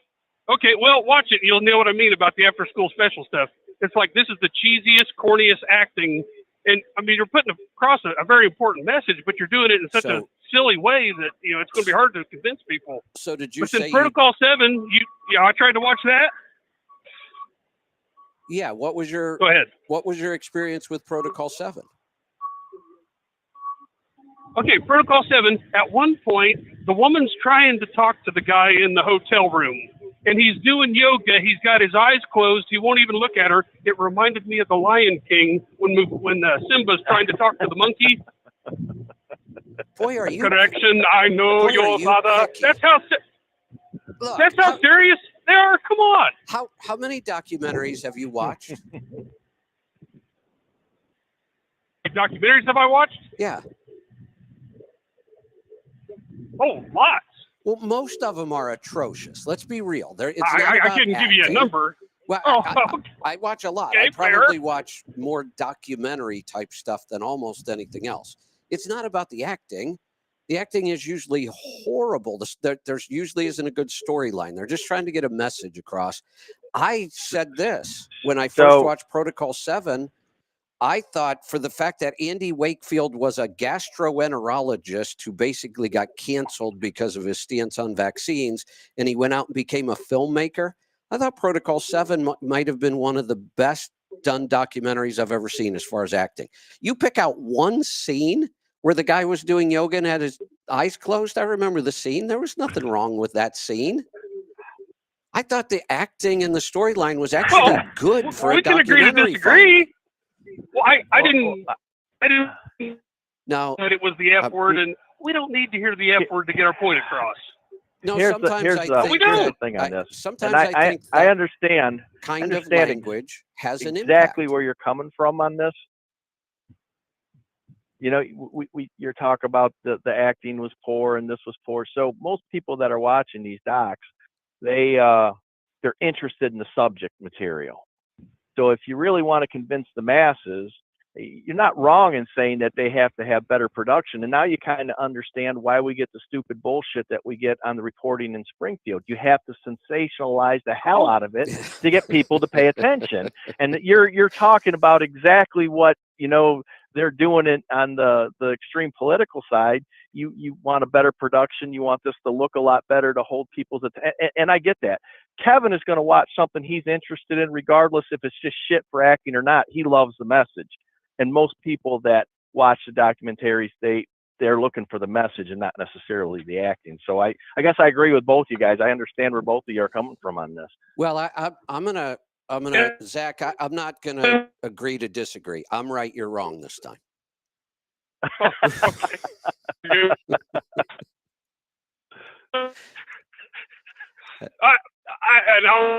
You said thanks, Springfield. I do appreciate you going down there being man on the street, because I listened to J.D. Vance in an interview. And of course, the gal was just beating the fire out of him. But I appreciate your real, you know, you got no dog in the fight. You know, hey, this is what I saw. This is what I didn't see. I really appreciate you doing that. But no, if we just want to watch documentaries that we agree with, okay, fine, watch whatever you want. But if we're really trying to change opinion, that hey, shoot your infant with vaccines. Well, So when I can't say, hey, go watch this. If they're going to watch it, say, you got to be kidding me. This is silliness. I'll watch the other one, 1986, and I'll see what I think about that. But I have to say, one of the first things I said about Protocol 7 was I think it was one of the better documentaries I've ever watched as far as storyline and acting. And I thought they did a pretty darn good job for a documentary. Yeah, okay, we'll like you said, you're right, I'm wrong. We'll do that. But when I go to the doctor's office, I don't get. Let me ask you when this, I go Zach. to CVS, to the pharmacy, I don't get the F word. When I go to the garage, I get the F word. So, like I said, we're trying to operate on a much higher level of society here. Well, wait a minute. Do you understand what I'm saying? No, I don't, because I'll tell you, I think there's an impact with that kind of language. And I think when you're talking to a parent or about a parent and the child was autistic overnight after a vaccine and nobody will believe her, and I'd be dropping F-bombs everywhere. Of course you would. You're angry. That's real life. I mean, come on. If we can't handle a couple F-bombs now and then because somebody's really pissed or passionate about something, I thought that added to the story. You see the emotion and the anger. Well, but to me, and again, we just may have to, I'll say agree to disagree, and then you've got your opinion. To me, the F-bomb, the cussing, all that, that's what we did in junior high to sound cool. Okay? Yeah, I disagree. The last time you went to, okay, you're allowed to disagree. It's your show. See what I could do, but I don't, because I understand that right now this isn't important enough to do it. But if I wanted to make a bigger impact, I would just drop an F-bomb right now about this. But you're not wrong. Yeah, but I won't, because let me go to what I'm saying. If I fart, that's going to leave an impact too, but it's not the impact I'm looking. And I'll tell you how serious it is for me. I watched Vaxxed and Vaxxed 2. I thought those were. I don't agree with absolutely everything, but I thought they were done excellent. So much so that I had my daughter and my son-in-law watch it, and our grandson, as far as I know, did not get the MMR vaccine. Okay, this is very serious to me. This is not, oh, I'm not passionate. I'm more passionate about you. I got a granddaughter here in February. I don't want her to get one vaccine. Good. But I can't sit her down and say, here, watch this after school special, and that's going to convince you. No, I mean, because So we let me need ask you this, that Zach. level that Vax and Vax 2 was. Let me ask, and I agree. And I said Vaxxed is the one you should watch, and Vax 2, both were well done. I thought Protocol 7 was well done. I thought so. Let me also ask you this. If you're that passionate about it, how many of these have you helped fund? Because that's the biggest problem with these is just money. To do a Hollywood production, look at how many tens of millions of dollars Hollywood spends on a movie. But they have a commercial viable product that they can earn it back. Documentaries don't make money. So where's the money going to come from to produce these super high quality documentaries that you want? Are you supporting these projects financially? How would you? I don't mean that in argumentative. No, how would you do it? I mean, is there like a GoFundMe? Is there a? Because that's a fair point you make. But what I'm saying, you can increase the quality by leaving out the F word. Now, you and I disagree on that. That's correct. But from my people in my circles, we don't need to hear that. And we don't want to hear that. It's just, hey, whatever, each their own. But no, it doesn't take $1 to leave the F word out. So you're right. And in my opinion, but you're fair. And hey, put your money where your mouth is. I'm all for that. That's fair. Every one of these projects. And I would ask, how do you fund it? Every one of these projects has ways. It might be a Kickstarter. It might be a direct donation. It might be the fact that you pay the $15.99 to watch it when it finally shows up somewhere that it doesn't get deplatformed and banned. But I would just say that you are allowing a word, a sound that comes out of somebody's mouth to change your whole opinion about this product. I won't listen to it because it makes that noise that I heard. That's all that word is. It's just a noise. That's all it is. You said just not too long ago you don't use that word very often on your show. You know why I don't? It's and again we can just go around in circles, but it's low class. I don't think. I think if you polled 9 out of 10 Americans and said, I'm shocked at what I see on cars now on bumper stickers. Really? Do you go to grandma's house with that on the back of your car? Wait a minute. If you are telling me 9 out of 10 Americans have a problem with the F word, then they're all hypocrites because 11 out of 10 of them use it. So it always makes me a little crazy. You need to get outside your circle. That's not true. I disagree 100%. Not 11 out of 10 people use the F word. Baloney. I exaggerated. I Obviously, you can't have 11 out of 10. But if you think 9 out of 10 Americans don't use it and have a problem with it, come on. I must be hanging around in the wrong places because I hear it everywhere. There could be some. Now, I will say this from a conservative Christian standpoint. For us, the good thing is we don't have to hear about that evolution stuff anymore. We're not evolving. I see the bumper stickers. I see we're not getting bigger, better, smarter, higher class. We're going towards the gutter as fast as we can. You wouldn't have seen that back in say the 80s. You can. Right? You're right. We're probably not evolving in many ways. We're devolving. I won't argue with that. But I don't think a word is the problem. No, it's a symptom. It's kind of like we talk about in health. It's not the problem. It's a symptom of the problem. Well, we'd have to agree that the word itself is a problem, and that's where we disagree. Okay, well, that's fair. We can disagree.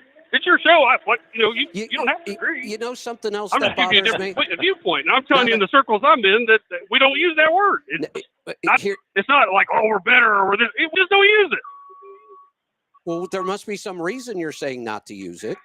It's not just you called people that use it low class. You are saying we're better because we don't use it. Yes. So don't tell me you're not saying we're better. There's a reason it's called better.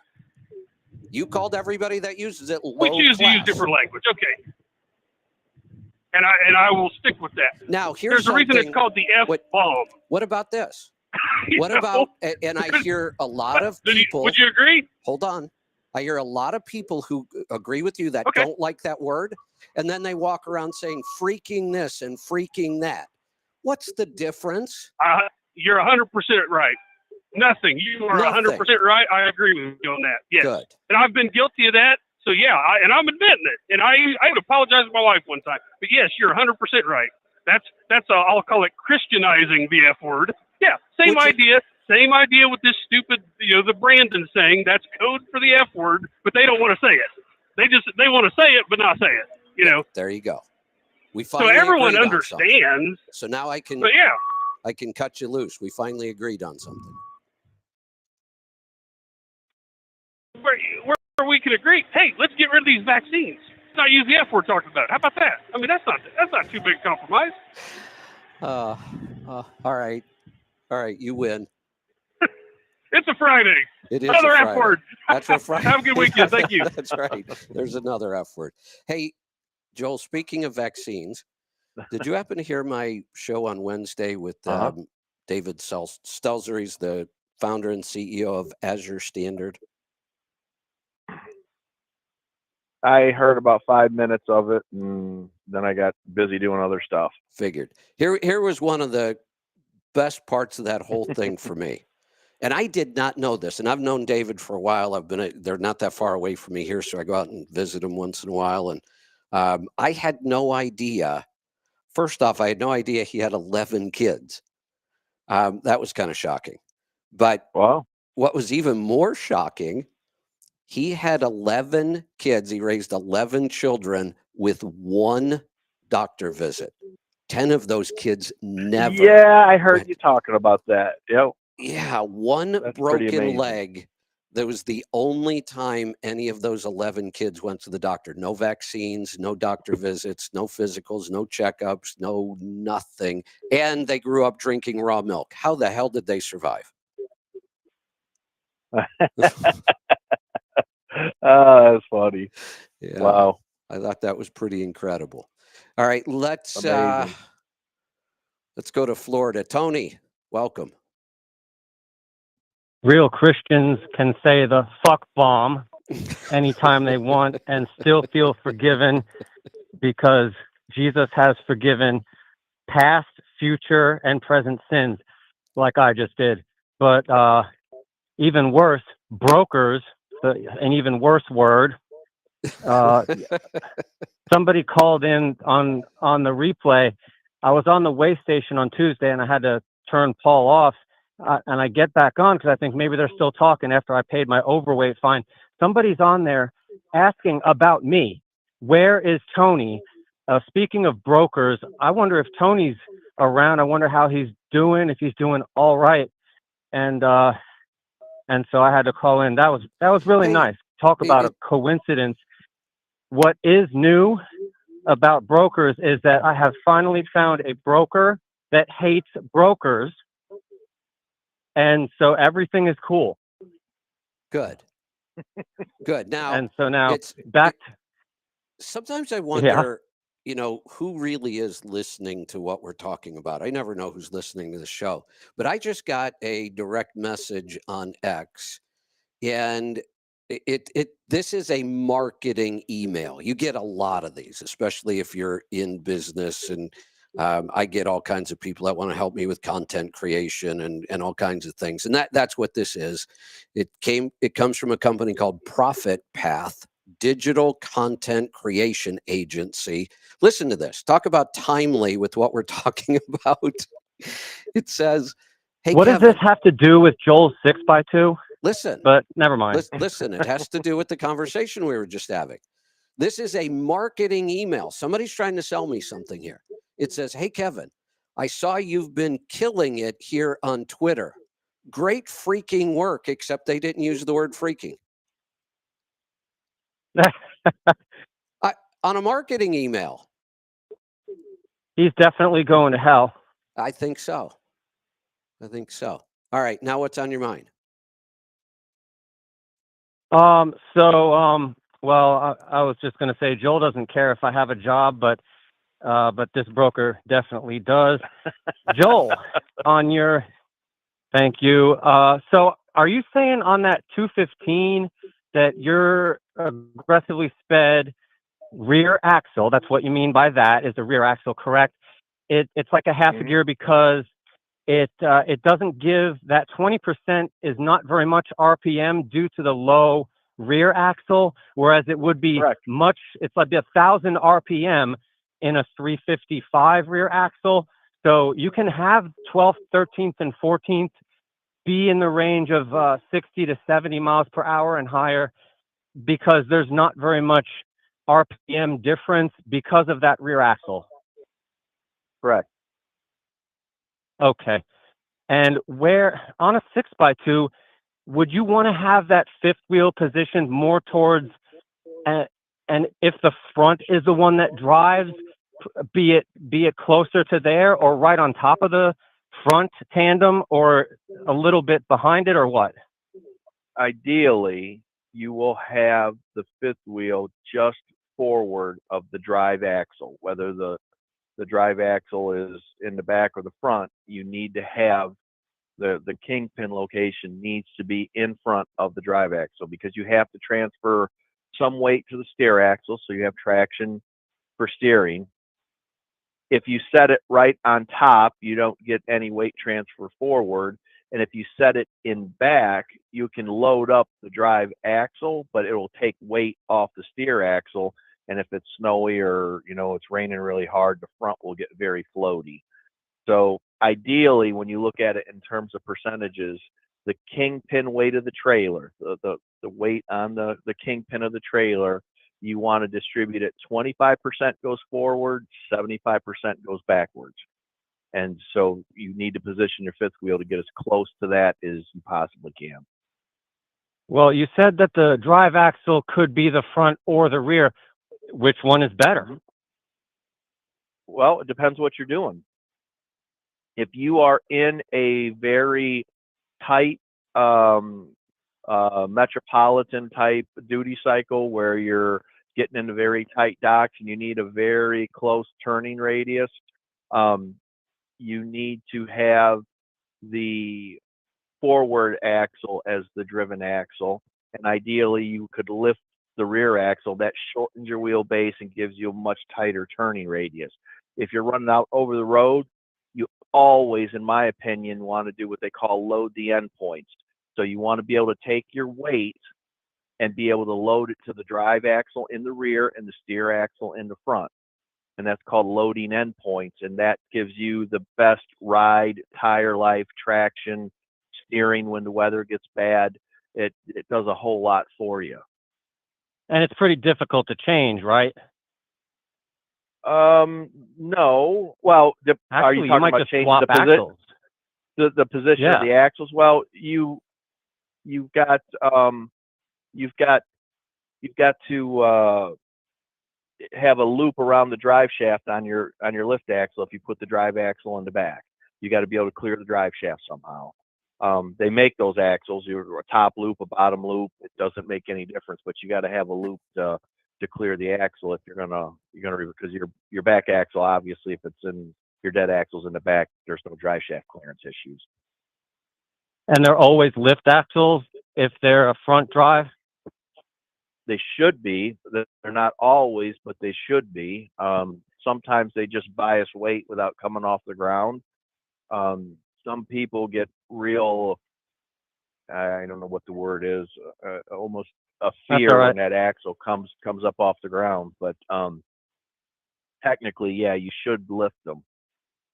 Before, since Kevin's not listening, he's on X. Before I get to nuclear fusion, which is what I bring to the table, we will go into like how Kevin hates the word "it's been a minute," which, I'm in the South. It could mean anywhere between 5 minutes and 5 years. Exactly. The minute he says that, you come on the air the next day and you say the first thing you say, "It's been a minute." So, Kevin, you can listen now. But when I was getting my chemistry degree, nuclear fusion, and did he hang up? Oh no, it's this broker calling. I should put him in on three-way. Yeah. So that he can say that it's the broker that hates brokers, but he'll get shy anyway. Nuclear fusion, which you talk about power, we're talking about. I mean, you know what bombs do, right? That used to be the absolute as far as physical chemistry. if you get into the nitty gritty of it, that was where the power is at. And they abandoned it. I forget why. I was too young, but now I would be interested. Or at the time, I was just interested in getting my degree and getting out. But and look where that led me. But anyway, that was where the power is at, is nuclear fusion. And as far as bang for your buck, I don't know where it went. I'll when I get time, I'll go read up on it there. Not fission, not hydrogen, not Right. CNG. Fusion. I think it was nuclear fusion. Correct. And I'll make room for Matt since Paul was already on. See ya. All right. Thanks for the call. Let's oops. I think I did that wrong. We'll drop that. Let's go to Missouri. Juan, welcome.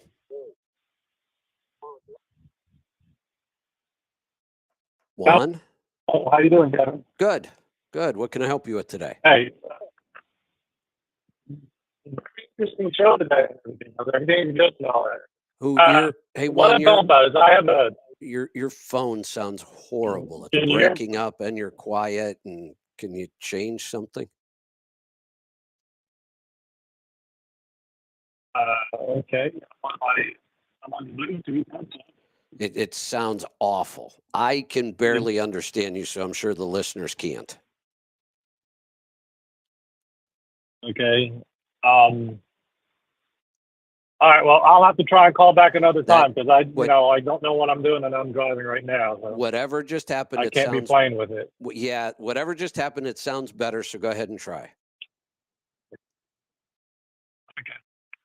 Just calling. I have I was an owner operator for 27 and a half years, and with the wife and everything else.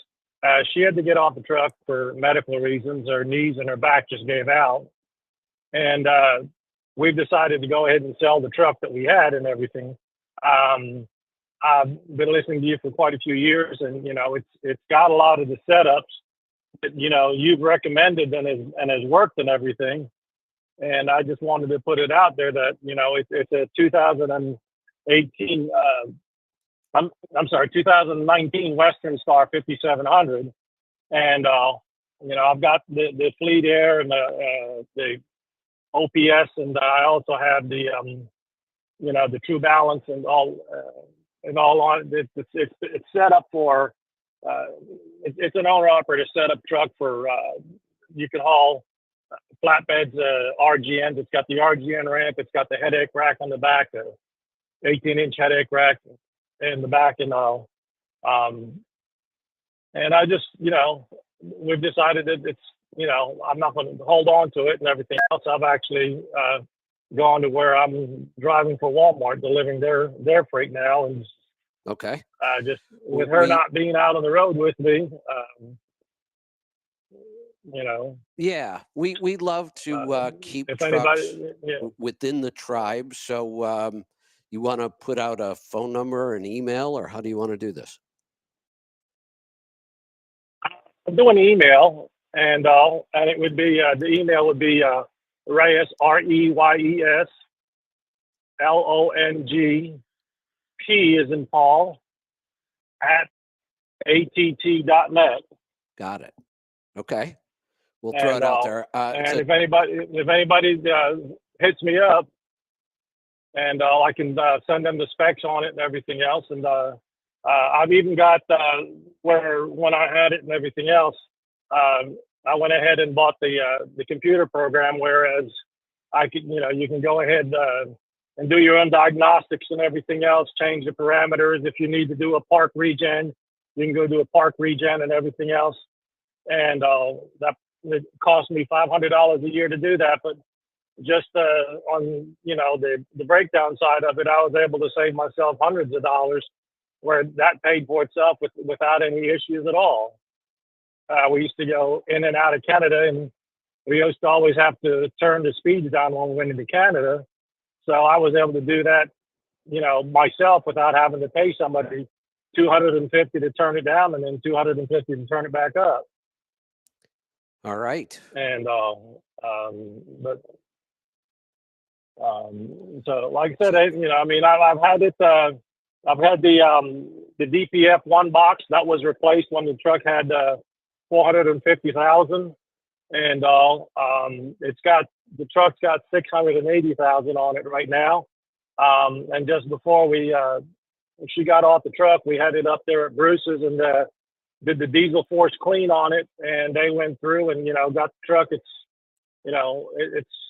it's a really nice truck, and I just don't want to just turn it into a dealership because I think it would, for somebody starting out, be a perfect truck for someone starting out. And I just with her being off the truck and everything else, I just want to do something different where I have a little bit better insurance. No, I get it, and I think it could be a great truck for somebody. So we have your email out there. The nice thing now about our app is if people missed it, they can go back and listen to it again, so they'll get it. So thanks, Juan. We'll see if we can get that out to another tribe member that could benefit from that. Hey, Joel, before we go to the next call, I just read something. History was made. Okay. Do you want to know what it was? What happened? Yeah, of course I do. I want to know what it is. This is a developing story, so I guess this is happening probably right now. It says this Texas man is now the first person in human history to be arrested by a police robot.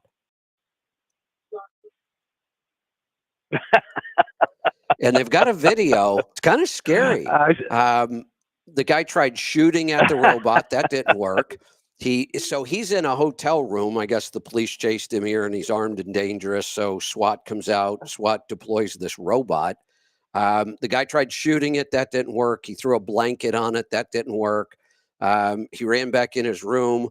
The robot broke out the window, shot in tear gas, and the guy jumps out through the window because of the tear gas, and the robot runs him over and holds him down till the police come and arrest him. It's kind of scary. That is funny. Yeah. So I didn't realize he's the first person to be arrested by a robot. And the robot did the whole thing. Like I said, broke the window out, shot in the tear gas. Tear gas forced him out. He comes out. He's rolling around on the ground, and the robot runs up on top of him and holds him down. Oh man, that's funny. Yeah, it is. All right, let's go to Nebraska. Brad, welcome. Yeah. Hey, got a question on pulling a 3-car wedge trailer with a single axle in the back, and it's pretty wide open in the back. Can I see some mileage gains if I would put some side skirts on it? Ooh.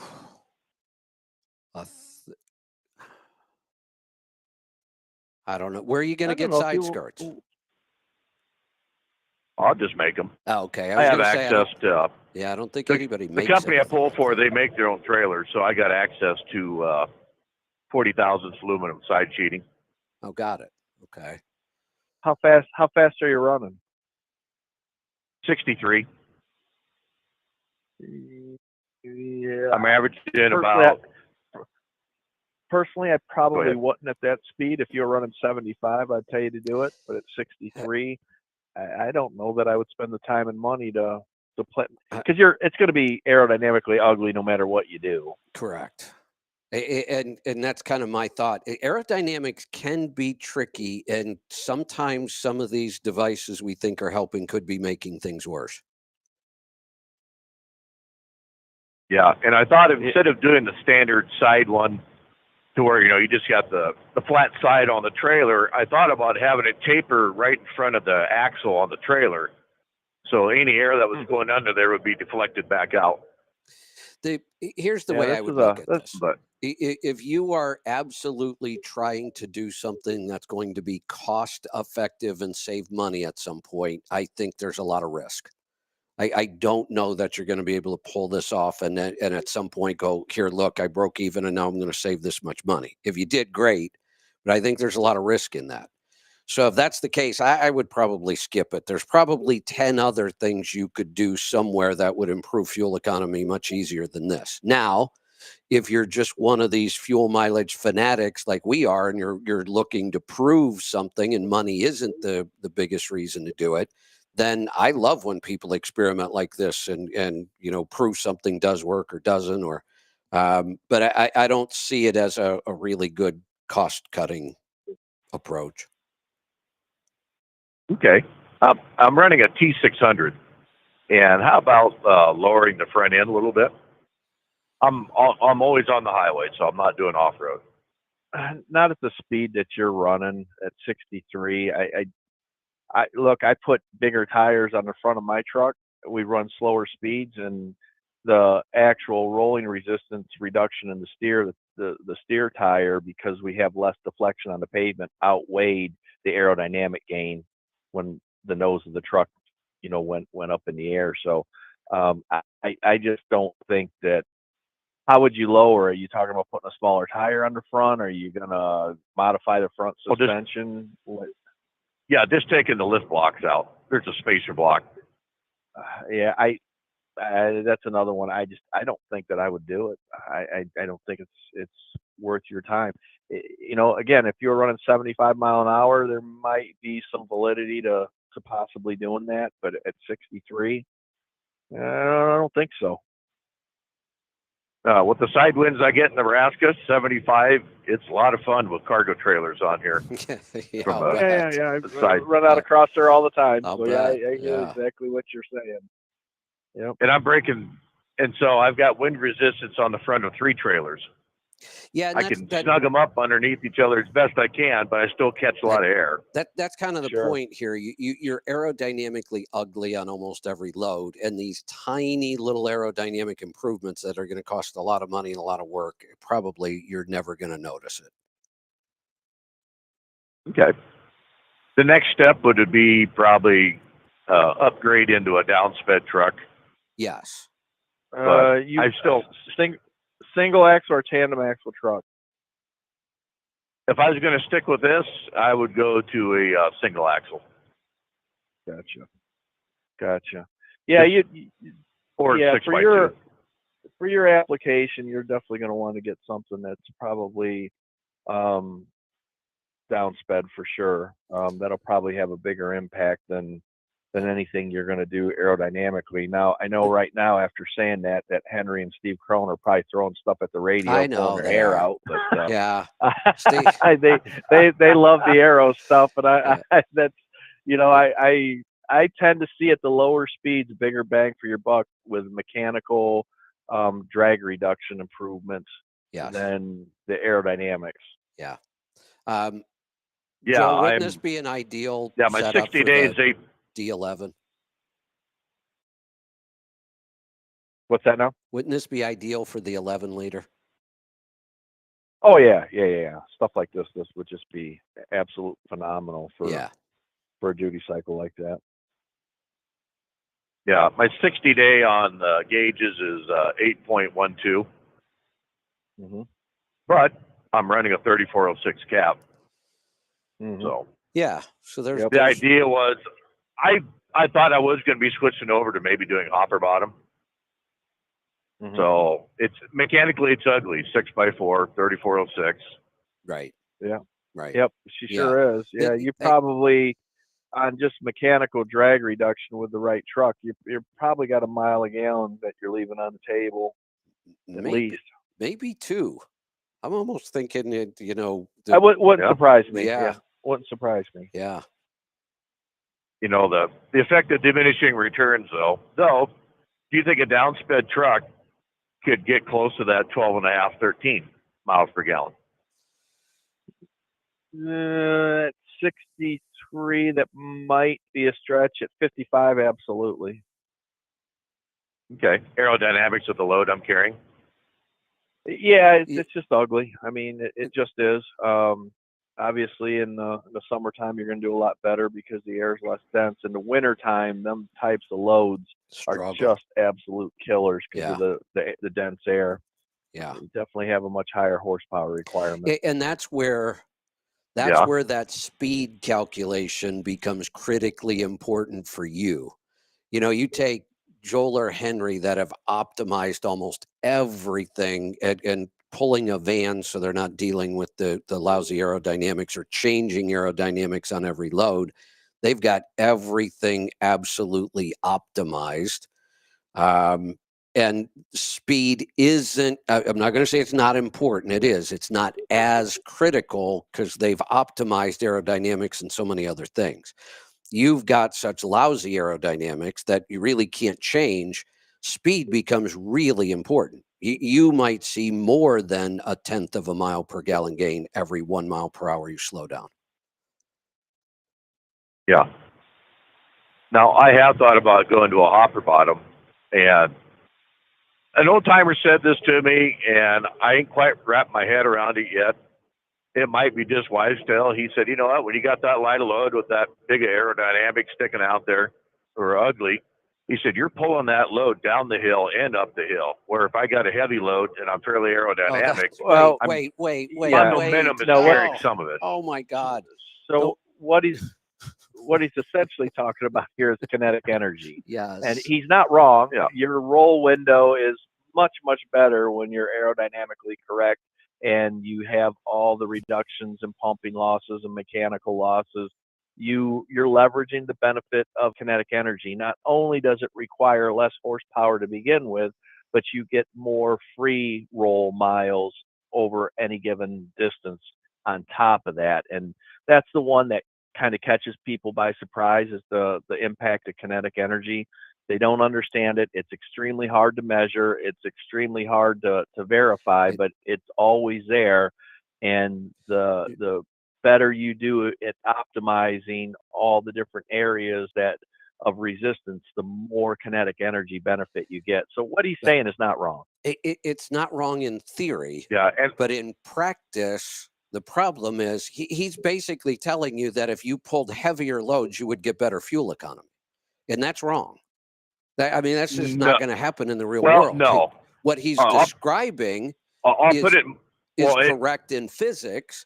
But when you look at the terrain we drive on, you're not going to take advantage of that by being heavier and thinking you're going to get better fuel economy.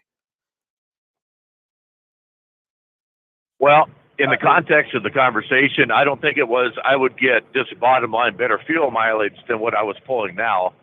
It was if you changed over to a different style of hauling and were hauling heavy, he said your reduction in fuel mileage wouldn't be as great as you think it is.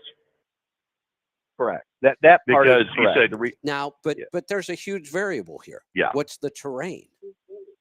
There is. That's the there is huge variable. And I think thinking like that is I'm not going to say it's dangerous, but I just think it's wrong thinking. Well, let me throw something at you, Kevin, and we'll probably argue on this for a little bit, and I may have to run my ass out there and pick you up in the truck. So I get this shit all the time. Come out west and run that and show me how you do. Well, when I go out west and I get into the bigger hills with the longer rollouts, I do better than I do on flat ground. No, we're not going to argue I'm to the point about that. now where I can leverage kinetic energy that I do better in the hills than I do on flat. And if I'm 80,000 pounds on the flat or 80,000 pounds on the hills, it used to be I was always better on flat ground. Always. Right. That doesn't hold true anymore. There's a lot of times because I can leverage that roll window in the right circumstances. I'll do better in the hills than not always, but there's a lot of times that you will. So I understand what you're saying. I would agree with you on that. Beginning to be blurred a little bit. Right. But here's the thing I'll go back and to. Joel, I can add. I'll go back to the fact that I don't remember the exact statistic, but Class 8 trucks spend far more time on the level or close to the level than they do in inclines and declines. So that's all I was saying was that the big variable here is where you're going to be operating this vehicle. And if we look at the averages, you're not going to get much of an advantage out of this kind of thought. Now, in the right situation, like you said, it's pretty shocking that you actually get better fuel economy in the situation where we used to all think you're going to get your worst fuel economy. that is correct. This is changing, and here's what I think, and I think you're going to be one of the guys that's really going to be surprised at the extent of this, and I think we're going to see it on my next truck, and we're starting to see it with Henry as well. Henry's pulling some pretty good jags at high speed, and an object in motion tends to stay in motion, right? So once we can accelerate that object up to speed, and we have more weight, that can start to become our friend if we have everything optimized in terms of any type of drag, all types of drag. If we can reduce them to the degree that we can reduce them, that weight isn't so much our enemy anymore. It actually helps us roll further Joel, when we're fully optimized. Do you know how much you complicate my life? I know I'm an asshole, but I know. Go ahead. I want to complicate a little more. Okay. Also, do you calculate the air density in when you're out west? Oh yeah, absolutely.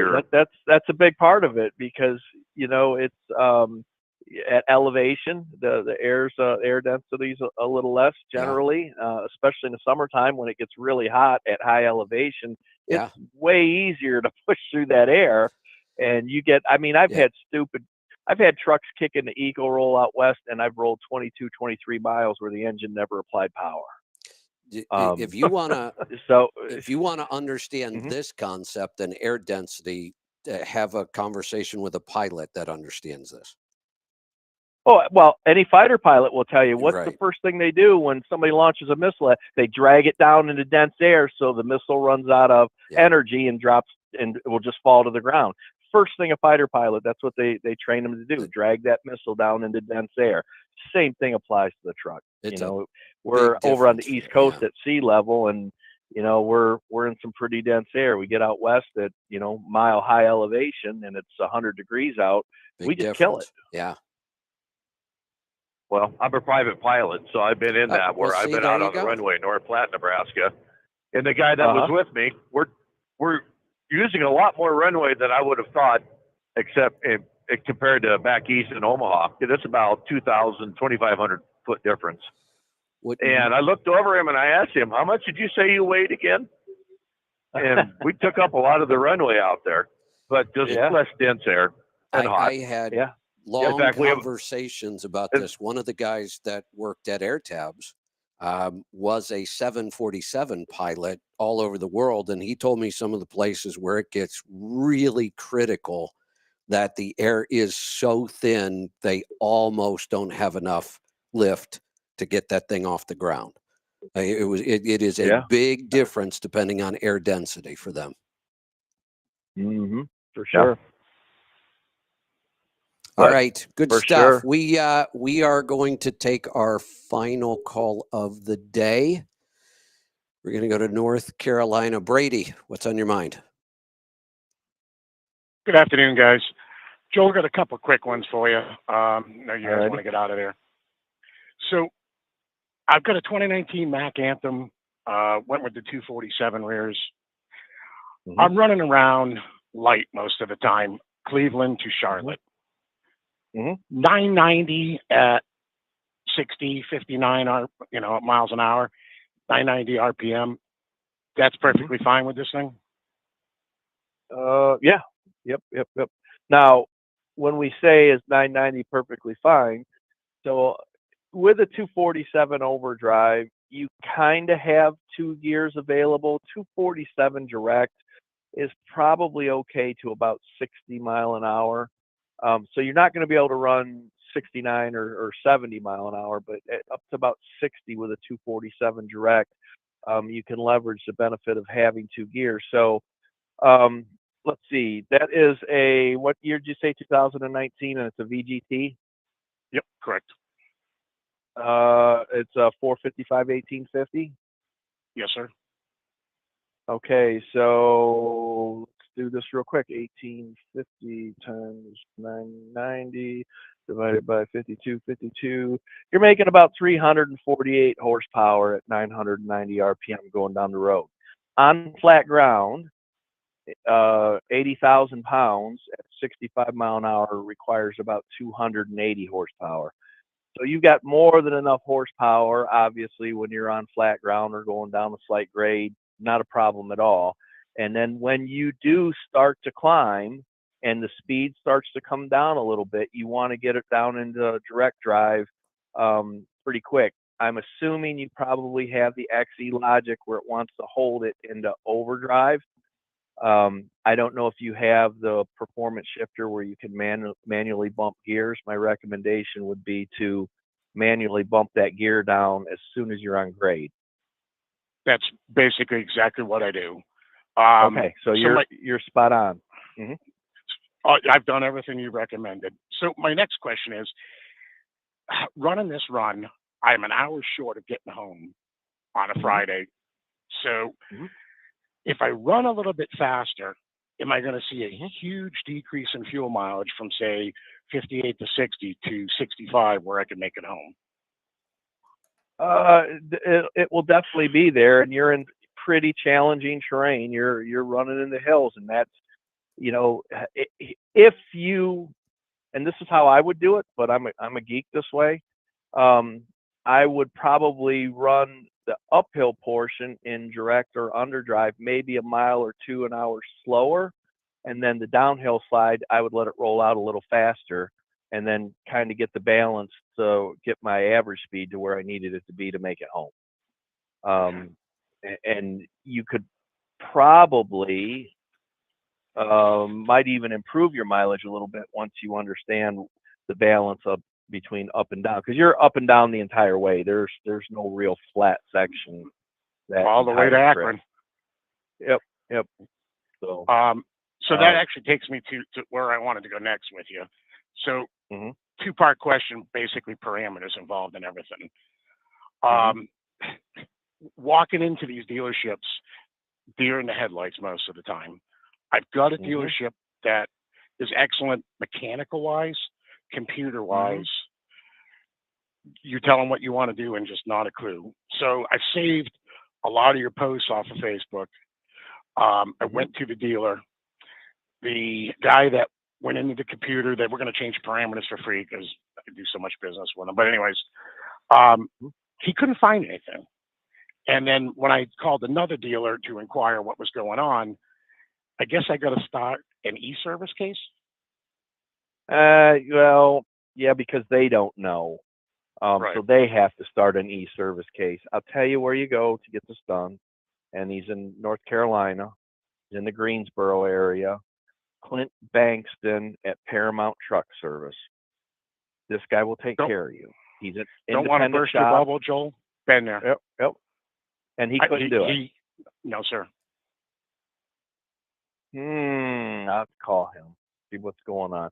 So what are you trying to accomplish then? If he couldn't do this, then I need to know what you're trying to do. What exactly? I basically want to see where the torque is. Is it dynamic, eco?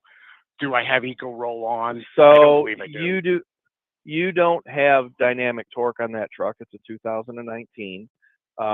You're going to have max version of the XE package because it's a 247, or you might have straight torque, and that will come up right in PTT when you open it up, and it gives the rundown on the engine. It'll tell you if it's an Echo torque, if it's an XE, or if it's straight torque. Those will be the options that you have. You're most likely going to want to run straight torque. And it was a 308 ratio, by the way.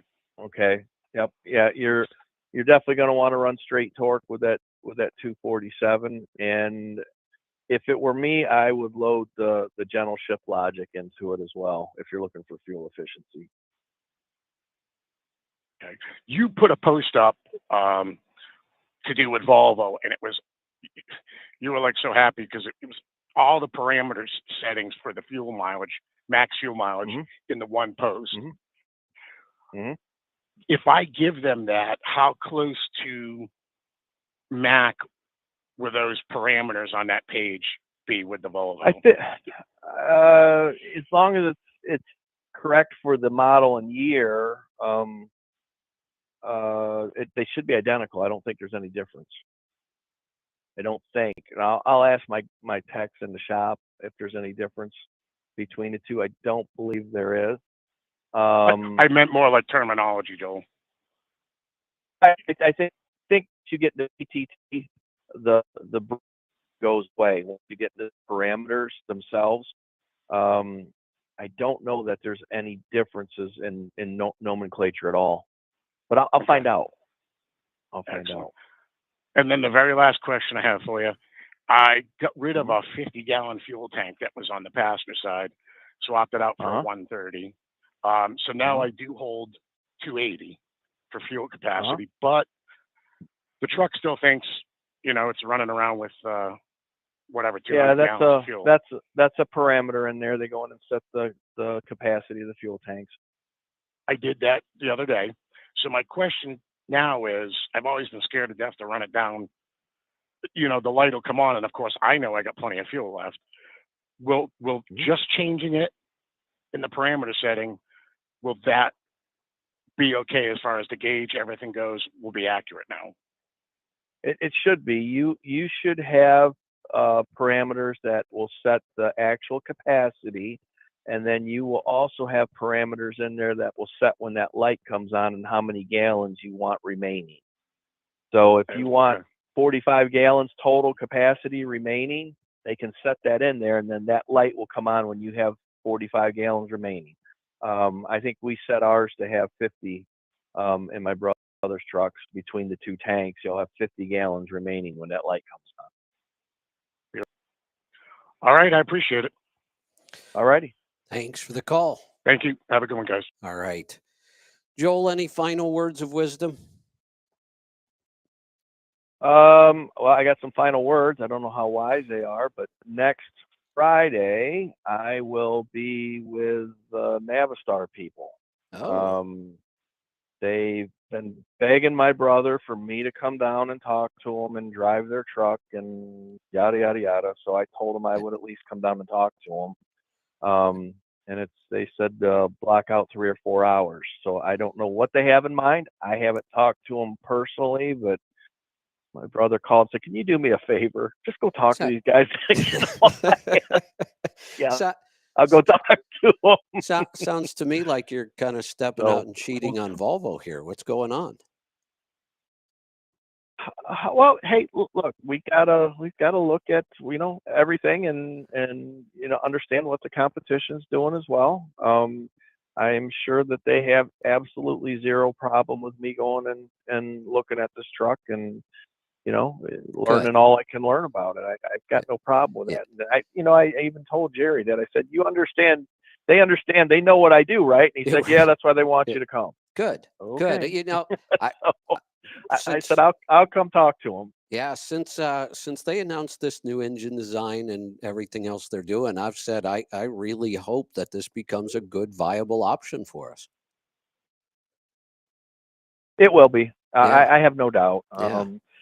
In fact, one of the things that my brother had said, he goes, a bunch of the guys that were working at Volvo are over there. I said, "Yeah, I know." And he goes, "It's one of the guys at Volvo said to bring you down here." And like, yeah, I said, I could just imagine. So, I am going to have a discussion with them, and obviously I'm very transparent with Volvo about it. I said, "Look, they called. I'm going to go talk. They don't have a problem with it, so I'm going to go chit chat with them." Good. Well, that should be interesting. Yeah, it should be. Definitely, I'll learn something. I know. I'll definitely learn something. Yeah. Let's see what we can. Don't sign any NDAs. Learn and then report back. No, nothing like that. So, right. But yeah, for sure, I'll report back after the meeting and let you know how it went. Perfect. All right, that's going to do it for today. Thanks as always, Joel. We'll do it again next week. Be safe. Be profitable, be fit and healthy. Always do the hard work and master the journey.